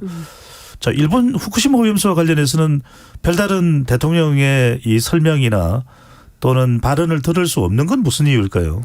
그러니까요. 그러니까 사실 이 난리통에 대통령이 안 보인다. 이제 이런 비판이 있었던 거 아닙니까? 네. 처음에 어쨌든 방류 결정이 나오자마자 바로 이제 딱 나선 것은 차관급의 국무조정실 1차장이었어요. 박구현 차장이 나서서 굳이 찬성과 반대의 문제로 논점을 좁혀서 다룰 문제는 아니다. 그래서 아니 방류 찬성이면 찬성이고 반대지 찬성 반대로 나누지 않고 그럼 어떻게 나눠야 되냐 이제 이런 빈축을 사지 않았습니까? 그리고 나서 또 어제 총리가 나서서 담화를 발표를 했죠. 그러면서 그 대통령실의 기자들이 집요하게 물었습니다. 어제 기자들이 왜 대통령의 입장은 안 나오냐, 대통령실의 입장은 뭐냐. 아, 그 질문이 있었군요. 예, 기자들이 계속 물었어요. 그랬더니 어떻게 설명을 했냐면 한덕수 총리께서 정부 입장 상세히 충분히 잘 전달을 했다고 생각을 하고 총리께서도 이미 말씀하셨지만 우리 국민의 건강을 지키는 것은 정치적 선동이 아니라 과학이다. 이렇게 동어 반복을 했습니다. 그냥 뭐 총리가 말한 게 대통령 뜻과 다르지 않다. 이제 이런 취지로 얘기를 했는데요. 오늘 드디어 그 국민통합위원회 대통령이 오늘 나오셔서 한 얘기가 시대착오적인 투쟁, 혁명, 사기적 이념 뭐 이런 거에 굴복하거나 휩쓸리는 건 결코 진보가 아니다. 이제 새는 좌우의 날개로 날고 그 좌우의 날개로 날면서 한 방향을 향해야 되고 이제 이런 은유적 표현을 쭉 했는데 네. 전반적으로 보면 오늘 민주당은 또 장외투쟁을 하지 않았습니까? 이제 광화문에서 시작해서 용산까지 도보 행진을 한다는 거고 이것은 범죄, 일본의 어떤 환경 범죄에 그 같이 동조하는 것이나 마찬가지다라는 식으로 민주당에서 이제 아주 센 논평이 나오기도 했습니다. 이제 그런 것을 다 묶어서 대통령 입장이 나온 것이다 이렇게 봐야 될 것 같은데요. 어찌됐든 지금 중요한 것은 과학은 사실에 기반하는 거고 규명될 때까지 검증하는 거잖아요. 그런데 지금 그게 아니라 그냥 믿어달라 그리고 이것을 어떤 이념 논쟁으로 가져가는 게 옳으냐. 그러니까 지금 우리가 시대착오적인 투쟁을 하자는 것도 아니고 무슨 혁명을 하겠어요 이 시대에. 그리고 또 뭐 사기적 이념은 뭘 말씀하시는지는 잘 모르겠지만 어찌됐든 지금 우리는 이념 논쟁이 아니라 당장 우리가 먹을 이 먹거리 수산물 안전이 가능하냐. 물론 이제 뭐 정부에서는 방사능 기기 뭐 마트마다 다 이런 거를 설치해서 확인하고 하겠다. 뭐 아이들 급식 같은 경우도 뭐 단체 급식 같은 경우도 다 확인해서 하겠다라고 말은 하지만 혹여라도 발생할 수 있을지 모르는 만일의 사태에 대해서 우리 정부가 어떤 준비를 하고 있는지 그리고 더 중요한 것은 이 방류는 사실 일본 정부의 굉장히 이기적인 결정인 거잖아요. 여러 방법들이 있고 콘크리트로 매설하는 것도 있고 체르노빌은 그렇게 했잖아요. 그리고 나서 지금 36년이 흘렀음에도 불구하고 여전히 관광객들이 잠깐 들어갔다 나오는 정도의 수준인데 지금부터 향후 30년간 방류한다고 하면 그것도 해양에 방류를 하면 우리가 바다에서 그 나오는 게 비단 뭐 물고기들만 있는 게 아니잖아요. 수많은 해양 생태계에 있는 그런 것들에 의존해서 인간이 먹고 살기도 하고 인간 안보 차원에서도 굉장히 중요한데 이것을 이런 방식으로 처리하는 게 맞냐. 과학에 입각해서 해야 되는데 이념 논쟁으로 몰고 가는 것은 옳지 않다. 이런 비판이 가능할 것 같습니다. 참 또 앞으로 이 방류 이후에 어떤 상황이 벌어질지를 참 예측할 수가 없는 것이니까요. 그게 문제예요. 그게 알 수 없어서. 알겠습니다. 자, 민주당 이야기로 넘어가 보겠습니다. 검찰이 쌍방울 대북 송금 의혹과 관련해서 이재명 대표에게 30일 소환 조사를 받으라 이렇게 통보를 했는데 어제는 이화영 전 부지사의 변호인이었던 현건택 변호사와 김용 전 부원장의 변호인을 또 압수수색하게 됐습니다. 검찰이 지금 더 이 이재명 대표 관련해서 대북 송금 의혹까지 포함해서 박차를 가하는 것. 이제 어느 정도 수수는 이 구속영장 소환조사 이후에 30일로 예정돼 있는 소환조사 이후에 구속영장 청구, 체포동의안, 국회 송부 이런 수순으로 봐야 될까요? 그렇죠. 그렇게 달려가고 있는 걸로 보입니다. 그래서 오늘이 금요일이잖아요. 그래서 다음 주가 굉장히 주목되는 한 주다 이렇게 봐야 될 것 같고 다음 주 금요일이 9월 1일 정기국회가 시작되는 날입니다. 그러니까 월, 화, 수, 목 나흘밖에 없어요. 그러니까 수요일 날 검찰이 이제 그 영장 조사받으러 오라고 한 날이면 소환 조사일이죠. 그렇죠. 30일이 소환 조사를 하면 31일 딱 하루가 남는 거예요. 그래서 이날 영장 청구를 할지 아니면 이날 영장 청구를 하기가 어렵잖아요. 30일 날 조사하고 그 다음 날 어떻게 하겠어요? 그러면 당연히 정기국회로 넘어갈 수밖에 없다. 이것은 어찌 보자면 예정된 수순이다. 그래서 제가 오늘 민주당 회기 중 구속영장 청구가 그렇죠. 되겠군요. 예, 네. 그 길을 피할 수 없고 왜 30일이냐. 그러니까 민주당 입장에서는 왜 30일이냐. 너무 정치적인 거 아니냐. 땡겨서 할 수도 있는 거 아니냐. 그리고 땡겨서 해달라고 계속 요구하고 있다. 제가 오늘 아침에도 또 확인을 했어요. 그랬더니 땡겨라. 우리는 일찍 가고 싶다. 당장 오늘이라도 가고 싶다. 그런데 검찰은 30일 날 와라. 30일 이전에는 안 받겠다. 이런 모양입니다. 그래서 계속 일정을 조율 중이라고 하는데 여러 가지 정치적 함의가 있어서 하나하나 좀 살펴봐야 될 것 같습니다. 네. 우선 이 사건 취재할수록 미궁이에요. 복잡하지만 간단하게 말씀을 좀 대북 송금을 말씀하시는 그렇습니다. 거죠? 이게 사건의 본질은 이화영 전 경기도 평화부지사의 쌍방울 뇌물 사건입니다. 쌍방울로부터 뇌물을 받았어요. 근데 통상 뇌물 사건의 경우에 한 2달이면 끝난다는 거예요. 수사가. 너무 길어요. 그죠? 지금 한 1년 정도 한 10개월여 하고 있고 10월이 만기니까요.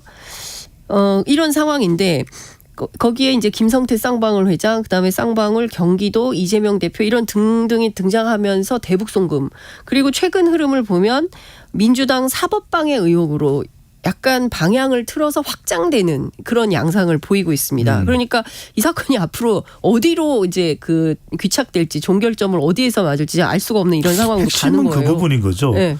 이화영 전 부지사가 검찰 수사에서 진술했다는 대북 송금 관련해서 이재명 당시 경기지사에게 보고를 했는지 여부. 그렇죠. 이 부분이 핵심인 거죠. 그러니까 검찰이 확보한 증거는 딱 2가지라는 거예요. 그러니까 뭐냐면 첫 번째는 앞서 말씀하신 대로 이화영 전 부지사의 진술 그리고 하나는 김성태 쌍방울 전 회장의 진술 이 2가지에 따르면 그 전체 800만 달러 가운데 300만 불이 이재명 대표의 방북 대가로 북한에 건네졌다라는 것이 검찰발 언론 보도의 핵심입니다. 그 내용은 뭐냐면 이화영 부지사가 지난 6월에 검찰 조사를 받으면서 이재명 대표에게 그때는 도지사였죠. 아니 쌍방울이 비즈니스 하면서 북한에 좀 돈을 썼는데 우리도 좀 신경을 좀 써줬을 것 같아요. 곧 방북이 될 것 같습니다. 라는 식으로 말을 했다는 거예요. 검찰 진술 내용은 확인할 수 없지만 이제 그게 언론 보도의 내용이고요. 네. 김성태 회장 같은 경우도 이제 비슷한 맥락으로 암시적으로 이제 전했다. 뭐 이런 얘기를 하고 있는 건데요. 그러니까 중요한 포인트는 이런 겁니다. 이 사건의 본질은 그래서 실제로 그 300만 불이 2사람의 진술 이외의 증거를 가지고 이재명 대표의 유죄를 입증할 수 있냐. 이게 포인트 아니겠습니까? 그런데 이 진술 말고는 특별히 밝혀진 증거가 없다. 모르겠습니다. 그 재판 과정에서 검찰이 어떤 증거를 제시할지 현재로서는 알 수 없지만 이게 뭐 북한이 대상이라서 또 제3자 뇌물이 가능하냐. 확인 자체가 상당히 어려운 것이 되는 거죠. 예, 그렇죠. 이걸 확인해 줄 리가 없죠. 그리고 공소장만 보더라도 이 내용이 없다는 겁니다. 그러니까 이제 지난번 한 번은 부인이 뭐 하고 한 번은 또 변호사가 해서 이 재판이 공전돼가지고 도대체 이화영 재판 어떻게 되는 거냐 뭐 이런 논란이 있고 지난 22일 재판에는 급거 국선 변호인이 들어갔잖아요. 그렇죠. 사선 변호인이 없어가지고 재판부에서 변호인을 빨리 해라. 지정을 해서 그렇죠. 제공을 해주는 거죠. 맞습니다. 그렇게 해서 재판을 하고 그럼 이제 다음 주에 29일 날 화요일 날 재판이 또 있어요. 일주일에 한 번씩 하기로 했으니까. 근데 월요일 날 제가 취재해 보니까 벌써 변호사가 3분이 갈 것 같아요. 그 다양한 변호사. 그래서 이 재판은 어디로 흘러갈지 지금으로서는 알 수 없는데 여하튼 이제 그거는 뭐 이제 논의로 치고 핵심적으로 화요일 그러면 이화영 전 부지사 재판 내용이 30일 이재명 대표의 검찰 소환 수사 때도 상당히 영향을 줄 수도 있겠네요. 그렇죠. 상당히 중요한 영향을 미치게 되는 것이고요. 근데 이런 겁니다. 지난 23일 오전 10시에 이화영 전 부지사를 접견하고 나온 김광민 변호사가 있는데 이 변호사가 전해준 바에 따르면 3가지 입장이에요. 첫째, 김성태에 대한 대남 요청은 없었다. 둘째, 김성태의 법정 진술은 허구다. 셋째, 향후 김성태의 진술을 깨기 위한 법정 다툼을 이어가겠다. 이게 이제 이화영 전 부지사가 전한 메시지라는 거예요.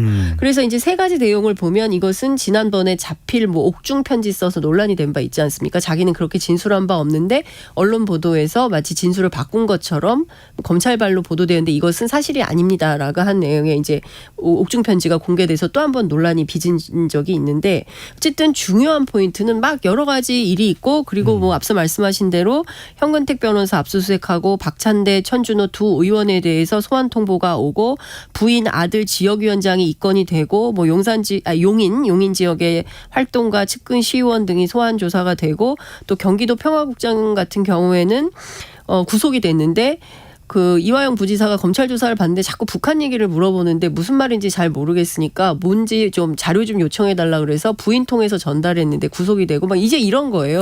그러니까 전방위적인 압박이 들어오는 거죠. 장성희 씨 이거 좀 여쭤볼게요. 이화영 전 부지사의 검찰 수사를 받을 때의 진술, 그다음에 법정에서 이 변호인 선정과 관련해서의 부인과의 다툼 이런 일이 왜 일어나고 있는 겁니까? 뭔가 어떤 진술은 이재명 대표에게 보고했다. 어떤 진술은 이재명 당시 경기지사에게 대북송 관련해서 보고했다는 것은 허위다. 자꾸 엇갈리거든요. 이런 그렇죠. 일이 왜 생기는 겁니까? 그러니까 다들 저도 이제 그게 궁금해서 계속 그 부분을 이제 취재를 했는데 그러니까 이화영 부지사가 이제 검찰 조사 받을 때 하고 또 변호인들을 접견할 때 하고 왔다 갔다 흔들린다는 거죠. 네, 그러니까 지금 딱 집중해서 입장을 정해서 쭉 가는 것이 아니라 검찰 조사 받을 때는 진술을 이렇게 하고 또 변호인들 만나서는 또 이런 얘기를 하고 하니까 왔다 갔다 하면서 부인이 재판정에서 정신 차려 막 이제 이런 얘기까지 나오게 되는 그런 상황인 것 같고요. 다음 주 화요일 재판에서 또 어떤 변호인을 선임해서 재판에 참여하게 될지는 모르겠는데 하여간 상당히 혼란이 계속되는데 중요한 포인트는 이런 겁니다.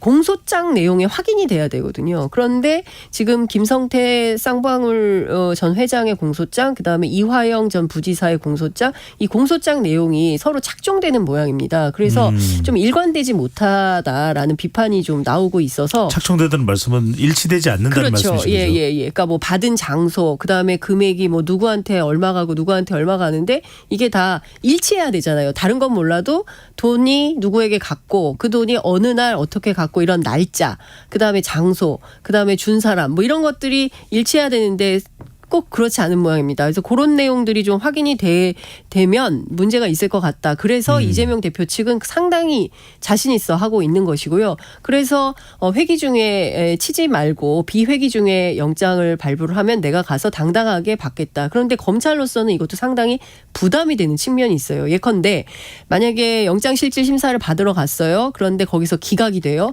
그러면 전국은 완전히 반전이 되겠죠. 역풍이 불 수도 있겠네요.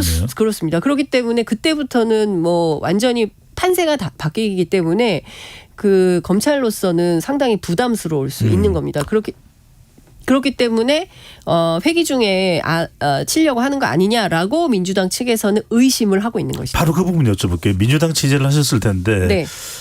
검찰이 이재명 대표에 대해서는 이제 추가 한 차례 더 소환 조사하고 난 다음에 구속영장을 청구하고 회기 중에 네. 체포동의안을 보낼 것이라는 것이 이제 유력하게 전망되고 있는데 어제 우리 이제 각설하고 시즌 2에서 서영주 부대변인에게 물어봤더니 체포동의안이 오면 가결될 거다. 근데 오히려 장성철 소장은 부결될 거다. 취재를 해보니까 만약에 그 구속영장 청구가 이제 회기 중에 이루어지고 체포동의안이 오면 민주당은 어떻게 될까요?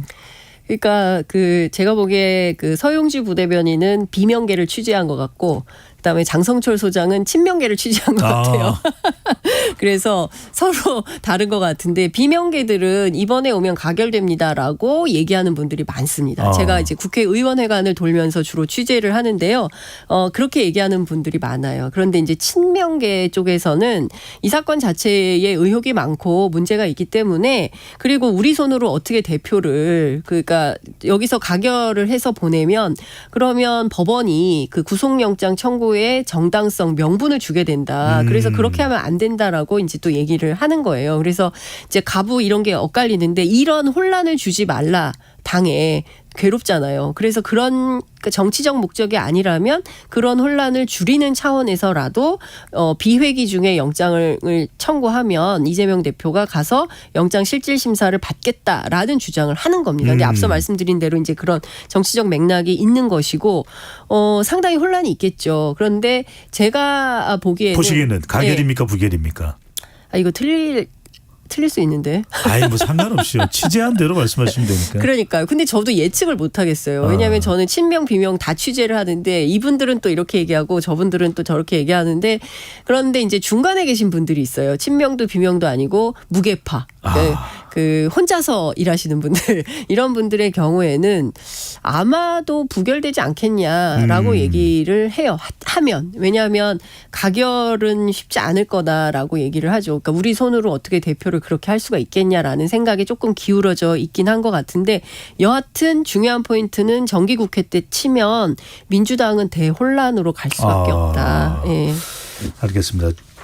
회기 중에 이재명 대표 관련된 이 구속영장 청구와 체포동의안 제출이 상당히 민주당으로서는 부담될 수밖에 없다라는 말씀이셨습니다. 자, 저는 오늘 이 이야기가 사실 많이 궁금합니다. 새로운 이야기가 될 테니까 국민의힘 이야기인데요. 어제 이제 국민의힘이 사고 지역의 당협 36곳 중에서 10곳의 후보자를 결정했습니다. 결정되지 않은 곳도 있는데 자, 여러 이름이 나왔는데 이게 또 내년 공천하고도 연결될 수 있는 거 아니겠습니까? 그렇죠. 어떤 곳을 좀 정치적으로 유의미하게 눈여겨봐야 될까요? 그러니까 제가 이제 오늘 취재를 했는데 정말 재밌었습니다. 국민의힘 내부가 기대됩니다.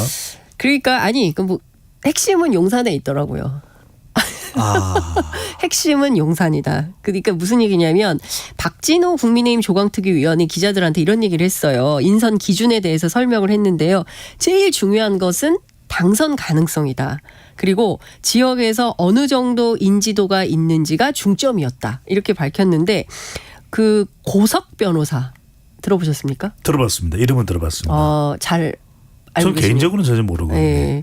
이분이 육사 출신인데요. 윤석열 대통령하고 서울법대 선후배면서 연수원 동기예요. 지역이 어디 용인 성남입니까? 그렇죠. 용인병. 네. 용인병에 이제 가게 됐는데 원래 이제 12월에 가려고 했었는데 하여튼 이제 내부의 다른 비례의원께서 나도 있어 막 이러면서 이제 결정을 못 하다가 이제 이번에 결정이 됐다. 이런 얘기가 나오고 있고요. 그리고 이승환 전 대통령실 행정관이 있어요. 이분도 대통령실. 그런데 지금 보면 결정을 못 한 데가 마포갑입니다. 마포갑 같은 경우에는 2008년 총선 때 당시 한나라당 강승규 의원이 당선이 됐었지만 시민사회 수석이죠. 그렇습니다. 지금 시민사회 수석입니다. 네, 예. 근데 줄곧 민주당 노웅래 의원이 오래 했어요. 예. 그래서 지금도 민주당 이제 노웅래 의원 지역구인데 여기에서 이제 재선에 이용호 의원하고 초선 비례 최승재 의원이 붙은 겁니다. 그래서 둘 다 내가 하겠습니다. 잘할 수 있습니다. 이렇게 요청을 했는데 보류가 됐어요. 결정이 안 됐어요? 결정이 안 됐습니다. 그래서 어떤 거냐. 이게 의미가 뭐냐. 이걸 해석을 해달라 그랬더니 너희는 아니야. 둘 다 아니라는 둘 다 겁니까? 아니다. 당내에서는 두 분 다 아니다라는 시그널로 이해하면 좋겠다. 그럼 누구냐? 그럼 누가 오는 거냐? 마포갑에. 그랬더니 아마도 강승규 수석이 오지 않겠냐. 이 가능성이 높다라는 얘기가 많이 나오고 있어요. 근데 당초에 강승규 수석이 어디서 명함을 뿌려서 논란이 됐습니까? 바로 충남 홍성 예산 본인의 이제 고향으로 고향이죠. 가려고 했어요. 서울이 좀 힘들 수 있으니까. 그렇죠. 글로 가겠다. 그래서 명함을 뿌리다가 기자들한테 포착이 돼가지고 보도가 돼서 빈축을 샀었는데 네. 아니 지금 대통령실 계시는 분이 명함 뿌리면 이거 선거법 위반 아니냐 막 이렇게 논란이 됐었어요. 당초에 이제 고 지역구인 홍문표 의원 이분께서도 대노를 했다는 소문이 중진이죠. 예, 있었습니다. 그 대통령실에 강력 항의했다. 뭐 이제 이런 얘기들도 많이 나왔는데요. 아마도 마포 갑은 강승규 수석이 갈 예정이므로 두 분 다 아닌 것으로 정리되지 않겠냐라고 돌아오는 강이군요. 그렇습니다. 예, 강이 돌아오고 있습니다. 그런 차원에서 마포가 정리가 되는 것 같고요. 그리고 이제 오세훈 시장 지역구인데 지난번에 광진을에서 지난 총선에서 고민정 의원하고 붙어서 오세훈 시장이 떨어졌죠. 고민정 의원이 당선되고 요 지역에 오신환 전 의원이 가기로 했어요. 그러니까 이분이 서울시 지금 부시장 출신이죠. 예, 부시장이죠. 그래서 이제 1위로 가기로 원래 근데 관악에서 활동했던 국회의원 출신이죠. 그러니까요. 그래서 다시 가긴 하는데 당 내부에서는 쉽지 않다. 이렇게 보고 있습니다. 여하튼 전반적으로 용산의 뜻이 중요하다. 이런 얘기가 국민의힘 관계자들 입에서 마구 나오고 있습니다. 너무 재밌습니다. 장 기자님. 자, 용산의 뜻이라고 말씀드려서 용산이랑 약간 삐그덕했던 나경원 전 의원입니다. 이것도 재밌습니다. 자, 이게 재밌는데 인구와 기후 그리고 내일이라는 포럼장 인구 저출산 고령사회위원회와 뭔가 연결돼 기후 대사를 또 역임했던 나경원 전 의원이죠. 예. 내일 내정 공천인가요? 자, 그렇죠. 예. 그러면 뭐 화해가 된 겁니까? 복구가 된 겁니까? 어떻게 된 겁니까? 이거 잘 보셔야 됩니다. 네. 어제 오전에 두 가지 행사가 열립니다. 하나는 나경원 전 의원, 하나는 원희룡 장관. 그 이제 앞에 저 뉴스 브리핑에서도 설명을 했습니다. 하던데 예, 그 내용이 나오는데요. 여하튼 누가 갔냐? 사진을 좀 잘 보셔야 됩니다. 네. 나경원 전 의원과 함께 찍은 분들 그리고 원희룡 장관과 원탁 테이블에서 함께 찍은 분들 잘 보시면 되는데 누가 핵심입니까? 그렇습니다. 실세는 어디 쪽으로 갔습니까? 원희룡 장관 쪽에 많이 모였다. 이쪽이 친윤계 핵심이다. 제가 앞서 누구 뜻이 중요하다고 했죠? 용산. 그렇습니다. 용산의 뜻이 원희룡 쪽으로 몰렸다라고 국민의힘 쪽에서는 해석을 하고 있습니다. 그래서 일각에서는 나경원 전 의원이 했던 어제 행사 거기에서 이제 많은 분들이 다양한 말씀을 하셨는데 많이 어려울 것 같다. 앞으로 많이 어려울 것 같다. 이제 이런 얘기들이 당 내부에서 나오고 있고요. 근데 내년 총선 역시 가장 중요한 것은 윤심, 용산, 대통령의 뜻 이게 중요하다. 그거 모르고 왔다 갔다 하다가 큰일 난다. 이런 얘기를 국민의힘 관계자가 전해주고 있습니다. 알겠습니다. 이거 뭐 용산으로 이사를 가야 되나요? 어떻게 해야 되나요? 어떻게 이 KBS를 떠서 우리가 용산으로 갈까요? 자제해 주시고. 자, 오늘 말씀은 여기까지 되겠습니다. 네, 지금까지 장윤선 정치전문 기자였습니다. 잘 들었습니다. 네, 고맙습니다.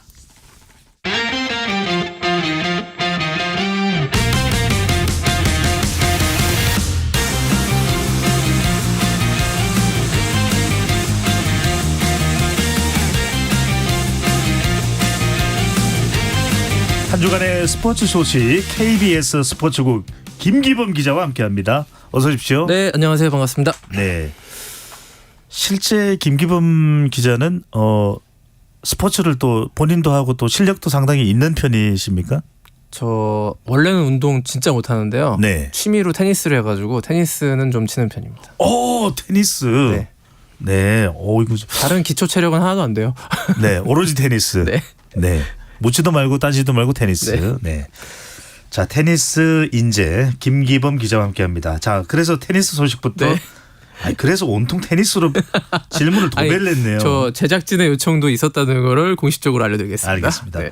자, 4대 그랜드슬램 대회 중 하나죠. US 오픈 테니스 대회가 오는 28일 열립니다. 아무래도 세계 1, 2위 알카라스 그리고 여러분들이 이름을 많이 들어본 조코비치 선수 대결이 주목이 되고 있습니다. 네.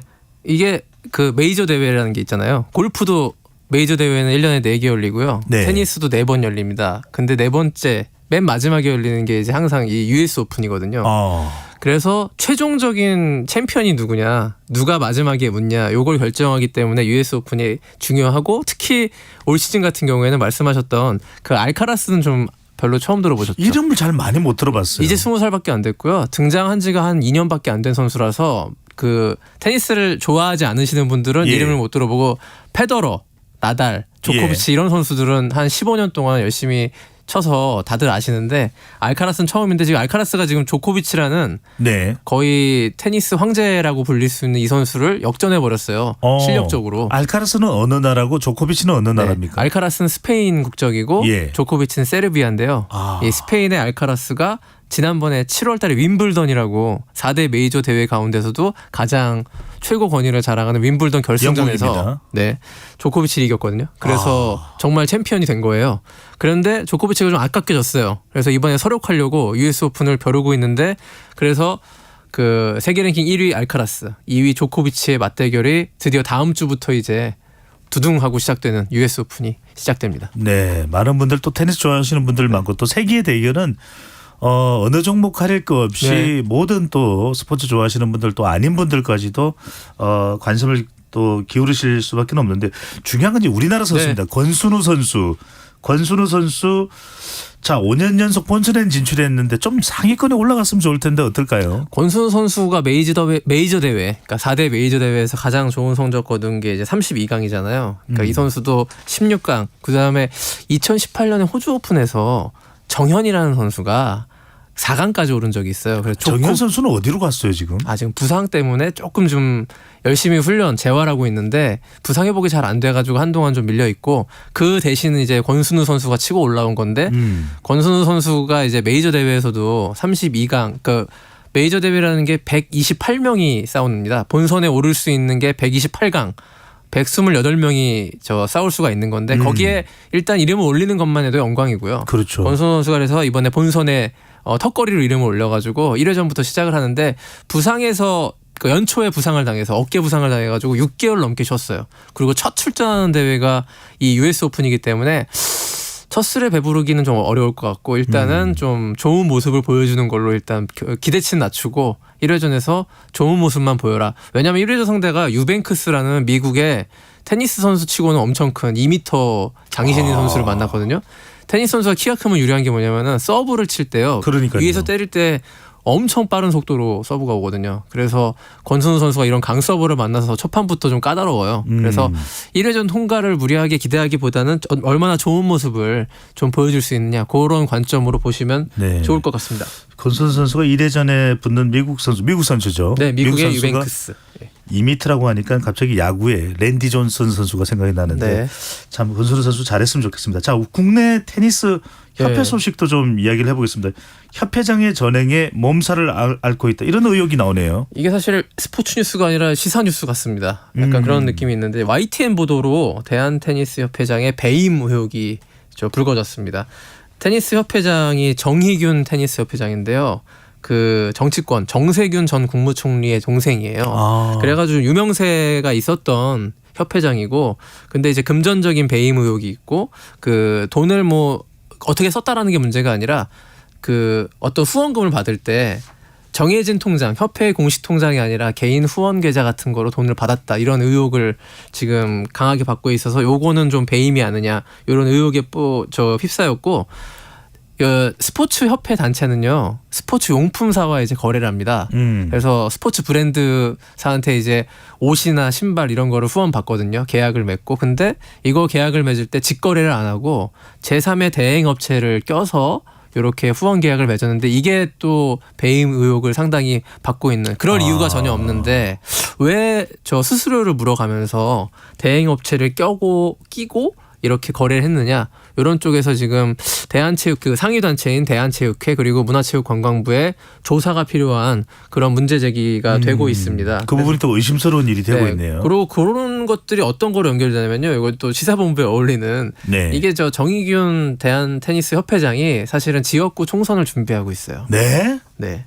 그거는 뭐 공공연하게 알려진 사실이고, 지역 신문에서 인터뷰도 했고, 다음 그 총선에서 공천을 받으려고 기다리고 있는데 뭐 그런 정치적인 행보와 연결지어 해석되기 때문에 더욱더 의혹이 커지고 있는데 뭐 조사는 해봐야 하는 것이고요. 일단 의혹이 이렇게 불거져가지고 굉장히 대한테니스협회가 예. 곤란한 지경에 처해 있는데 설상가상으로 더 큰 문제는 뭐냐면요.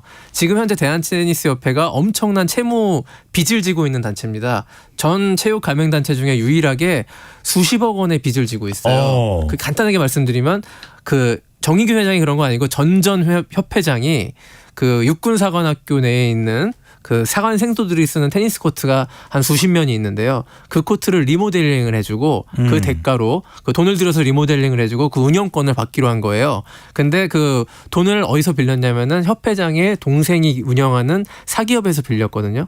30억 원 정도를. 네. 근데 그 육군사관학교 운영을 이제 협회가 못하게 돼가지고 그거를 물어줘야 될 처지가 됐습니다. 그래서 이런 소송전이 이제 이렇게 이어져가지고 그 원금의 이자까지 해서 60억이 넘는 지금 빚까지 떠맡고 있는 상태에서 정의균 회장의 개인 배임 의혹까지 나와서 네. 사면 초과에 빠져 있는 게 지금 대한민국 테니스의 김 기자님 이렇게 현실입니다. 아니라 다음번에 나오게 되면 수사본부로 나와주세요. 제가 이 저 스포츠 코너는 좀 밝은 얘기해서 좀 그러니까요. 분위기 전환을 해드려야 되는데 송구스럽습니다. 자, 이야기는 여기까지 듣도록 자, 스포츠로 넘어가겠습니다. 예. 자, 스페인 여자 축구팀이 영국을 꺾고 감격적인 여자 월드컵 우승을 했는데 문제가 지금 네.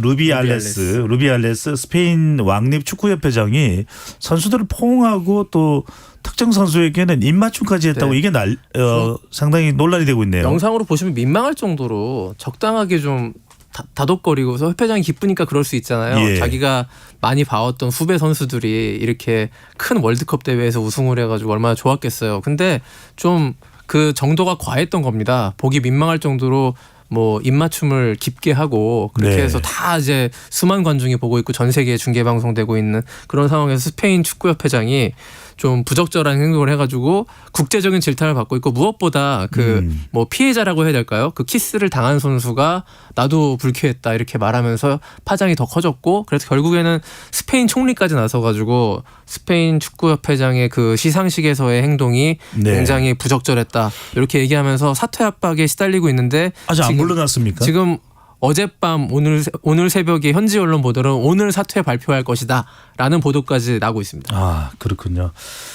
자, 바로 그 문제가 되는 국가가 스페인이었는데 스페인에서도 뛴 적이 있는 바로 우리 이강인 선수입니다. 파리 생제르맹에서 맹활약을 하고 있는데 부상을 입었다고 이렇게 되면은 항저우 아시안 게임이 곧 열릴 텐데 대표팀 합류 못하게 되는 겁니까? 어떻게 되는 겁니까? 한국 축구에 매우 큰 타격을 줄 수 있는 소식인데 지금 우리가 대한민국 최고 축구 선수 손흥민인데 서열 1위입니다. 네. 그 다음에 급속도로 치고 올라온 선수가 이강인이었어요. 너무 잘합니다. 요즘 굉장히 잘해가지고 스페인 마요르카에서 있다가 프랑스 파리 생제르맹이라는 프랑스 1부 리그의 압도적인 최강팀에서 스카우트를 간 거예요. 예. 거기서 주전 공격수 오른쪽 윙어로 뛰었어요. 와. 그 정도면 손흥민 선수가 거의 비견되는 그런 엄청난 업적이었죠. 근데 거기서 열심히 뛰다 보니까 또 부상을 당했습니다. 그 리그 경기를 하던 도중에. 그래서 당장 9월 초에 국가대표 그러니까 성인 국가대표가 있고요. 그 밑에 단계에 24세 이하 국가대표가 있습니다. 그 24세 이하 국가대표가 아시안 게임에 나가는 건데요. 이 두 팀에서 이 이강인 선수가 다 핵심적인 역할을 차지하고 있는데 여기도 못 부르고요. 여기 못 부르는 게 결정됐어요. A 대표팀 국가대표. 예. 그다음에 24세 대표팀도 그 재활 기간을 거쳐서 A매치 기간이 다 끝난 다음에 이제 항저우 아시안 게임이 진행이 되는데 이때 이제 회복이 될 수 있을 것이십니다. 근데 회복이 된다 하더라도 당장 제 컨디션을 발휘하기도 쉽지 않고 자칫 무리하면 또 더 큰 부상이 오기 때문에 이 항저우 아시안 게임 출전 자체가 확실하진 않은 것이고요. 지금 근데 노력은 하고 있어요. 예. 이강인 선수가 안 되면 조규성 선수라도 와야 되는 거 아닐까요? 근데 이미 엔트리는요 마감됐어요. 그래서 선수 못 바꿔요. 네. 그래서 이강인 선수가 꼭 좀 띄워줬으면 좋겠는데 그래야지 아시안 게임 축구를 응원하는 우리 팬들도 더 재밌게 볼 수 있는데요. 어쨌든 선수 보호도 중요하잖아요. 그래서 이강인 선수가 얼마나 남은 기간 한 2주 정도 재활을 잘하는 해에 우리 한국 축구 아시안 게임의 운명이 달려 있는 것 같습니다. 네. 프랑스 얘기가 나온 김에 파리 생제르맹 이강인 선수인데 프랑스 축구의 전설하면 바로 앙리 선수입니다. 네. 앙리 선수가 프랑스 올림픽 축구 대표팀 감독이 된 겁니까? 그렇습니다. 앙리요. 프랑스 티에리 앙리인데 우리나라에 와서도 저기 예능 프로그램 출연하고 그래가지고 되게 인기 많거든요. 티에리 앙리 선수가. 이름도 친근해. 앙리. 그렇습니다. 예. 그 정확히 20년 전에요. 이 선수가 엄청난 기록을 남겼었어요. 2002-2003 시즌 프리미어 리그 무패 우승이에요. 한 번도 안 지고 아스날에서 무패 우승했는데 이건 뭐 앞으로 나오지 않을 기록, 그런 우승 신화의 주역이었는데 프랑스를 대표하는 스트라이커였고, 제가 또 개인적으로 예전에 브라질의 호나우두라고 있었는데요. 알죠. 호나우두와 앙리가 거의 양대 산맥으로 올드 팬들이 좋아하는 스트라이커였거든요. 그 선수가 프랑스 축구 대표팀, 올림픽 대표팀 수장을 맡게 됐던 게 어떤 의미냐면요. 파리 올림픽에서 프랑스가 우승해 보겠다. 왜냐하면 프랑스 파리에서 열리는 올림픽이기 때문에 축구만큼은 반드시 우승하겠다. 이런 의지의 표명으로 보여지고, 앙리가 감독을 맡고 프랑스가 2018년 4년 전에 월드컵 우승했고 카타르 월드컵 준우승했거든요. 거기에 이제 은바페라는 엄청난 선수도 있고, 그래서 은바페죠. 이렇게 초대형 스타들이 또 파리 올림픽 축구 대표팀, 프랑스 대표팀에 나오지 않을까 기대가 큽니다. 예, 전설의 앙리.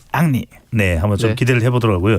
자, 짧게 시간이 얼마 안 되는데 우상혁 선수, 메달을 계속, 우리 높이뛰기 우상혁 선수 다들 아시죠? 자, 6위에 머물렀는데 뭔가 좀 기량 회복이 될까요? 짧게 말씀해 주신다면. 자, 일단 아시안 게임을 앞두고 있거든요. 한 달 뒤에 열리는데 우상혁 선수가 이번 대회에서는 주춤했지만 오히려 너무 피크를 찍으면요 중요한 대회에서 또 떨어질 수 있고, 물론 세계 선수권 대회가 굉장히 중요한 대회지만 여기서 6위를 했다고 해서 실망할 건 아니고, 컨디션 회복해가지고 한 달 뒤에 항저우 아시안 게임에서 금메달, 그리고 내년 파리 올림픽에서 또 시상대에 서는 게 목표니까요. 좀 더 분발했으면 좋겠어요. 아직 뭐 이렇게 걱정하실 단계, 특별히 부상이 있다거나 그런 건 아니니까 일시적인 컨디션 저하였다고 저희는 해석하고 있습니다. 네, 더 높이 우상혁 선수 기대를 해보겠습니다. 자, 지금까지 테니스 기재 KBS 스포츠국의 김기범 기자와 함께했습니다. 잘 들었습니다. 고맙습니다. 네, 여러분들 한 주 동안 어떻게 배종찬의 시사본부 잘 들으셨는지요? 오늘 준비한 소식은 여기까지입니다. 자, 내일도 뵙고 싶은데 아쉽지만 저는 다음 주 월요일 12시 20분에 돌아오겠습니다. 여러분들 또 날씨가 여전히 덥습니다. 또 주말에는 비가 온다는 소식도 있으니까요. 안전하고 건강하고 더 행복한 주말 되십시오.